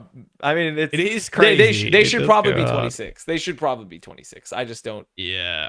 I don't know much about them, but like the North American promotion teams have been really, really rough. Can I do want one quick change here, and it's not going to make a big material difference in your lives. So please, just hear me out on this one, and just swap Okay. X-Rad and Quick Esports, because then we get like NA, EMEA, like Quick Esports. They looked really good in promo relegation. I really do think that Sure. they could take maps of like this. Avast loses Pips. another NA team. You But really think another Rad? team Dude, we don't even know the has complete put- roster of X-Rad. But Rad. If did- it's okay, like Zeb and King and stuff, like like they did, didn't they? And they had like pretty deep. Like they were okay-ish in Stage 1 North America. Like, they were okay, but Quick they had a good cohesion, Rad- good teamwork. Rad did better than Great comps. Shikigami. Rad, they were just underneath Avidity. Like, do you think? And North America, in my opinion, so far, Europe is feels to me like a strong one-team region currently. Still, even though I know Twisted Minds and Alcadia, they're neck and neck, but like I don't necessarily think either one of those teams would have performed that well at Champions Clash. I mean, Katsia didn't. Like, obviously, meta. Who knows about with meta changes since she had Twisted Minds might perform, but like, I don't think has Europe earned this to be above Rad. Has Europe earned it? Europe earned? Have they Dude, earned it? You don't even know who the 5th player is on X-Rad. Don't care. wow. Don't care. Wow. Now, we're That's sticking pretty with Quick at incredible, 23. honestly. We're sticking with Quick at 23. We are. That's fine. I mean, I'm willing to make that fight. I'm willing to take the loss, but I don't think it's right. Here's I don't think Europe's earned it. we need to review this now. And we need to.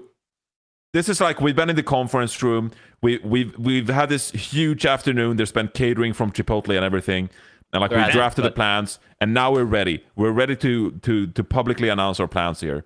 But before we leave the conference room, we need to ask ourselves, how are we going to get clowned on? Where is the public going to clown on us? I mean, What 11 to kings do we 15. risk getting I got clowned you. on? I got Pretty you. much I know the 11 one. to 20 in general, I think, are pretty. There's a lot of room. No, I can tell you the one that will definitely get us is if somehow Heesung is just god tier and TU lock in so hard and Ultimate's just like, boom, just shoot up the rankings. That's what's But that's freaking the, that's hamster, the man. whole thing, is that like the ultimates in general, you look at this and they're like, they should not be 6. Like, you were to tell me, like, it's the Ratatouille gif of the chef reading the menu and he's like, looks up. Like, there's no reason that roster on paper should ever be even approaching 16th. But like, we saw what they did out there. We saw what they were cooking. We have no before. faith. And they've made. They have no faith. Bizarre. They lost them. They have no faith. Yeah, we have no faith either. Faith's They have no gone, faith. bro. I think there's like, honestly, all of this could be like, I think last tier is probably pretty safe. I think like the bottom parts of like, I think like 17th to 20th is pretty safe, but I think 16th and above up until you hit like probably 9 is like kind of in flux. Yeah, a degree. that's always the case. Like, I think Liquid have the potential to climb way higher. I think them being 10th Yeah. right now, their roster quality is high enough that if they turn things around, they can climb quick. They can go it above was, VP. dude, even. them not making They have it the was potential. just a tragedy, honestly. I agree. Their I agree. peak I could agree. be above VP. Genuinely. Yeah, Yes. I think so. Yeah. I think there's also theoretically a chance that we overrate Wei, maybe. But there's a Top chance. 4 Korea is. I'm just saying there's a chance. I don't think it's likely. There's a chance. More than likely, if anything, it might be ZETA T1 potentially making some swaps. But I just think I rate T1 currently higher than ZETA. ZETA with could the age LV poorly, thing. but they have some great Yeah. players. Let's put Rock in there, guys, for fun. Dude, Yeah. no, Oh, we'd have to flip so much upside down. Oh my the god. point was that we wasn't gonna include the Chinese teams, but I mean, I'd put them 6th, but yeah, That's what but it we is. can't do this once again. Couldn't they Or just Weibo leave 'em there, Gaming. bro? Just another 6th place. Yeah, that's good. 5.5. No, Nice. 5.5. Yeah, this is good. Oh my There Excellent. we go. What is happening? I like this. I like that. I like. Now everyone I do like a thumbs up for the Plat Chat guarantee, guys. Wee. Dude, we didn't even talk about Rock. They deserve to be 5.5. Yeah. What do you mean? You just said it out of the blue. There was no counter He argument. just dropped it in there. And I'm like, all right. I legitimately I can't comment on Rock because this team competed in China, right? And I did not see their game, and they didn't make it. Obviously, I know there were some shenanigans with the Brad, so I literally can't comment. I don't You know. got reverse sweat by Real Team talk? CC. Real Bella's talk. dog. Real talk. They would probably be between 8 and 9 if I was to like be brutally honest, in my opinion. Yeah, put them really small. Maybe you could make an argument for them to be what's the between roster SSG and Wei. It's It's Spectra, Bellasaria. Yeah, Choice L1, Jinmu, Langsa. So you have Okay, to well, Choice remember- One is in Face It Masters now. You have to remember this team did lose in a reverse. To be fair, they kind of threw, but CC reversed this team, which then allows CC to make Hangzhou Champions Clash, and Right. CC then kind of shit the bed a little bit. To be fair, we didn't expect much out of them. So what we're saying is Rock's potential is like pretty decent, but they're still like a little. They got proven players, but they're like a new team, I guess. So roster quality is good. It's fine. Look, if they had Choice One, great, but they don't have Choice One anymore. Yeah. So you have to, Jinmu. like, Jinmu and Spectra. Like, I'm sorry, bro. I'm not rating them 8.5. I would Let's just put leave them We're Rock not off. doing Let's this just leave anyway. Rock Let's- off the I list. would put it like- Just leave them off the list. Let's just leave them off the list. 12, Yeah. 12 and a Otherwise, half? 12 and a half? Minus 2 hours. VOD watchers. Just leave them off. skip The, I 2 don't. hours. I just think just leave them off. Just leave them off. It's easier if we leave them off. Let's just It's put too Rock. hard. Like, It's can we too just hard. can we just put Rock over the entire tier list? Oh my god. Okay. All right. That's So good. good. And then yeah, one Dill Ducks there at the side. What? Yes, perfect. It looks like a big eagle is hunting a small duck, guys. No! is in Run, trouble. Dill Ducks, run! Frothy Philly 7, If get out of everybody there! presses like right now, Dildox will be saved from Rock Esports. That is- There it is. Okay. that is perfect. Look, people are never gonna clown the list, but I feel pretty good about it. I feel all right about it. So So I mean, what? It's the best you could do. We're fucking guessing. It's the best you brother. could do. Like, So- what We are should, gonna do we should here? revisit the list at the end of stage 2 and just have a oh look. my god. Yeah, well, of course we have to. We have to. We always Um, do. We always do. If there are any audio listeners left, I will read out the list for you. So we got number 1, Chris Raccoon. Number 2, Falcons. Number 3, Weibo Gaming. Number 4, T1. Number 5, ZETA Division. Feels okay. We'll see. Number 6, Virtus Pro. Feel really good about that. At 7, we got SSG. 8, Wei. 9, X Nightmare without Zeruhh. 10, we have Team Liquid with Zeruhh. 11, Poker Face. 12, Alcadzia. 13, Twisted Minds. 14, Genji. 15, Onside Gaming. 16, The Ultimates. Again, could be higher. We'll have to see. 17, we have Vec. 18, Old Ocean. 19, Nightmare with their new roster they picked up. 20, we have Supernova. 21, we have Team Peps. 22, we have Avidity. 23, Quick Esports. 24, X-Rad. 25, Frost Hills Esports. And 26, Dildox. There you go.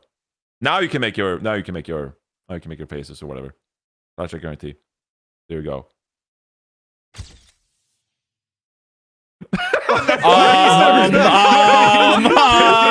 Wait a minute now. Wait a minute here. That's the right one. Hey. I think. I mean, they definitely to the camera, they bro. definitely substituted me for a different white guy. Yeah. What happened? Kinda Wait, look the you're same, not though. watched the episode? I thought you all watched the episode.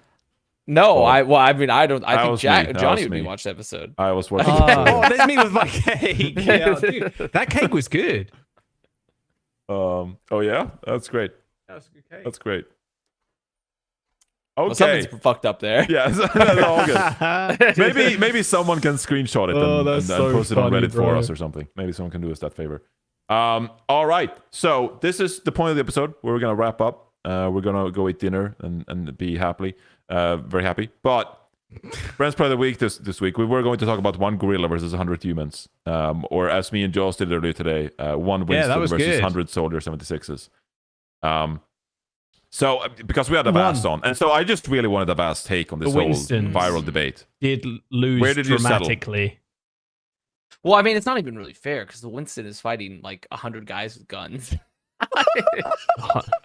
Let's zoom out to the original debate. One gorilla. The original versus 100 debate humans. is one gorilla versus 100 men. I stand on the side because I don't remember if we debated this during the co-stream AVRL. Like, I don't remember if we debated this. I don't think we did. I don't think we did. But I definitely stand by that. I think 100 men could beat a gorilla.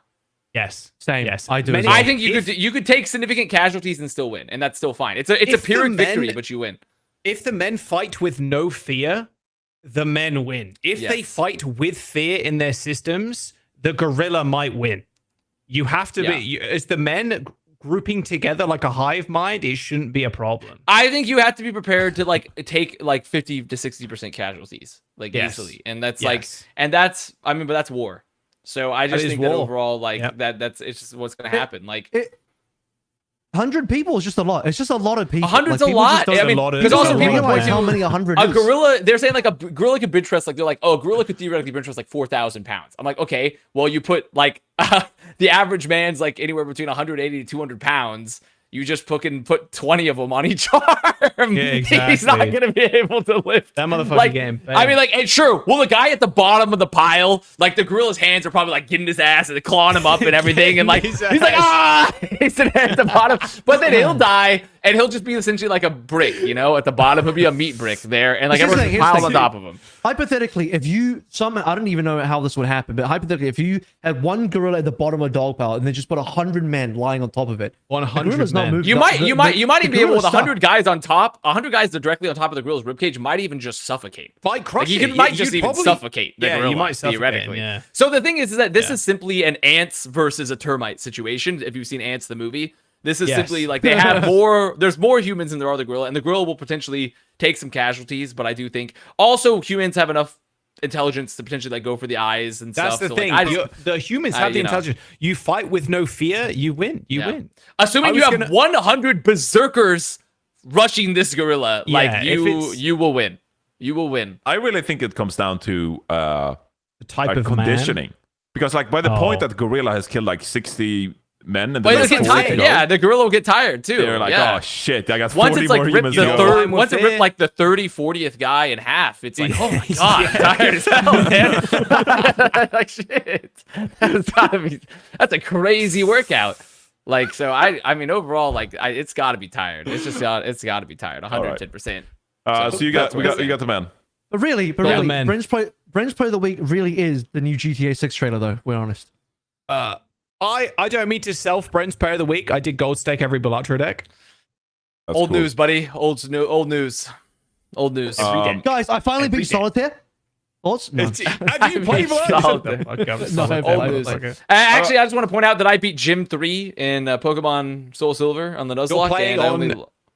I lost one Pokemon. Oh, you're Nuzlocking as well. I forgot about that. I am. Yeah, I lost a single Pokemon. I thought you were playing. If anything, I should be Player of the Week. Nice one. I'm stuck on the. Sorry, go on, Ever. I'm stuck on the final boss of Tales of Iron 1, and I'm playing on the hardest difficulty. wait, are you currently fighting the Iron Frog? The final guy. The final or boss. You're fighting the boss. Oh, you're fighting the chieftain himself, Frog Chieftain. But I'm on the final. I'm on the hardest difficulty, and that shit is so hard. Yeah, it is kind of punishing, so that's fair. Yeah. Do you understand anything so far? No. That sounds about right. Fair enough. Nope. I don't blame you. Oh, yeah. I have one final question surrounding the. If you like roguelikes, very good. The men versus gorilla debate. How long do you think the fight would be? Hours. Hours? For the men? No, I don't think so. I don't think so. I think it's a good 20 to 30 minutes. 20 to 30. 45. Like, because you know, how long does it take for a gorilla to kill tearing, like tearing men in half. And the thing is, like Connor was saying, the gorilla is going to wear out eventually. It is going to wear out. This was us earlier, by the way. The Winston versus Soldiers. Did the Winston have permanent primal? Is that how that works? Yeah. Yes. So they did end up changing the stats of the Soldier and the Winston throughout the day to make it a little bit more competitive for the Winston. And the Is that how hard closest the Winston people was losing? got. Well, at the start, yeah. I mean, Chocobars got 30-something kills, like 36 kills, but someone got 96. Foolish, I believe, got 96. And then Tina at the very end jumped off the map. So it just ended. It just ended. It was like 20 kills or something, and she jumped off the map. So wait, so the Winston won? The Winston's won. Wait, No, but they it was lost. a Sorry, single- sorry. Soldiers won. Okay. Soldiers won. Okay, It was like a 90 many- from Saikuno as well. Yeah, 93. How Yeah. many soldiers are on the map at the same time at any given 9. time?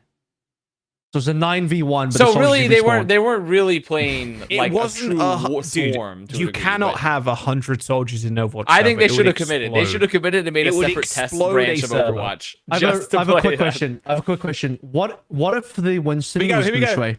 How hard go. would the Winston win if the Winston I was mean, actually if the Gushue? Winston was Gushue into a bunch of like content creators, it'd be no contest. You know, Yeah, no it'd be like contest. pretty yeah. easy. One, but, like, one, if you're- one Gushue versus 100 content creators. If you had like in a- if you had like 9 OWCS hitscan players, the hitscan players should win. They would Okay, win yeah, 100%. fair enough. Yeah. Fair enough. Yeah. Fair enough. I saw Here these is the- leaps, and here is the I victory. told Joss during the cast, I just saw the leap quality, and I was like, this person is going off the map. I'm betting money on it. No, bro. Dude, Like, just look at the Saikuno, leaps. my Among Us goat, Saikuno, was doing super well. Here we go. Here we That's go. right. Yup. And there it is. That Yeah. was good. Guys, what is? I just saw the time on the problem. What is 10,000 seconds in minutes? Someone do the maths. Oh God, I don't know. How many minutes is Well, 10,000 I mean, it's seconds? roughly 60 seconds. If you just round up, just to roughly, just say like 100 seconds is a minute. Obviously, it's not. Then that's like what? It's 166 minutes divided by 60 again. Is 2 hours and 3 hours. 3 hours. 3 hours of 17 primal. 3 hours and That's 17 how long the minutes. fight is, guys. Just forget out. The fight is 3 hours. That's how long the primals. That's it. There it is. All right. Well, what a thing. I hope they commit further in the future though, and they actually use real mercenaries versus a juiced up gorilla for the Overwatch channel. I'm telling you, it's the next Mr. Beast video. It would It go is. hard. It would go It would hard. go If hard. it's a Imagine tower, it on the timeline. you have to tower defense one, but I think it should be the inverse because he's doing a lot of charity causes. He should have to tower defense one endangered elephant against like 100 poachers. And it has like a rotating turret that he's like on, and he's like has and they're all charging. Mr. Beast, new It'll video. go hard. All right. It's been a brilliant episode of Plat Chat. We started with Mr. Beast, ended with Mr. Beast. We End the did. episode. Wow. Episode 265. Shout out to Solomon for cooking with our Thank you, rankings as Solomon. usual. Thank you, Solomon, as always. It's been a pleasure to go. chat with you once again, Avro, Avast, Jaws. And I wish you Pleasure all doing business with you, sir. great rest of your week. Enjoy week 1 of stage 2. And we'll see you next week. Avast will see you at 3 Bye. a.m. Bye, Yeah. everybody. Enjoy the ghost stream. Enjoy the ghost That's stream. true. All right. We'll see you next Risk week. of rain Take care, now. everybody.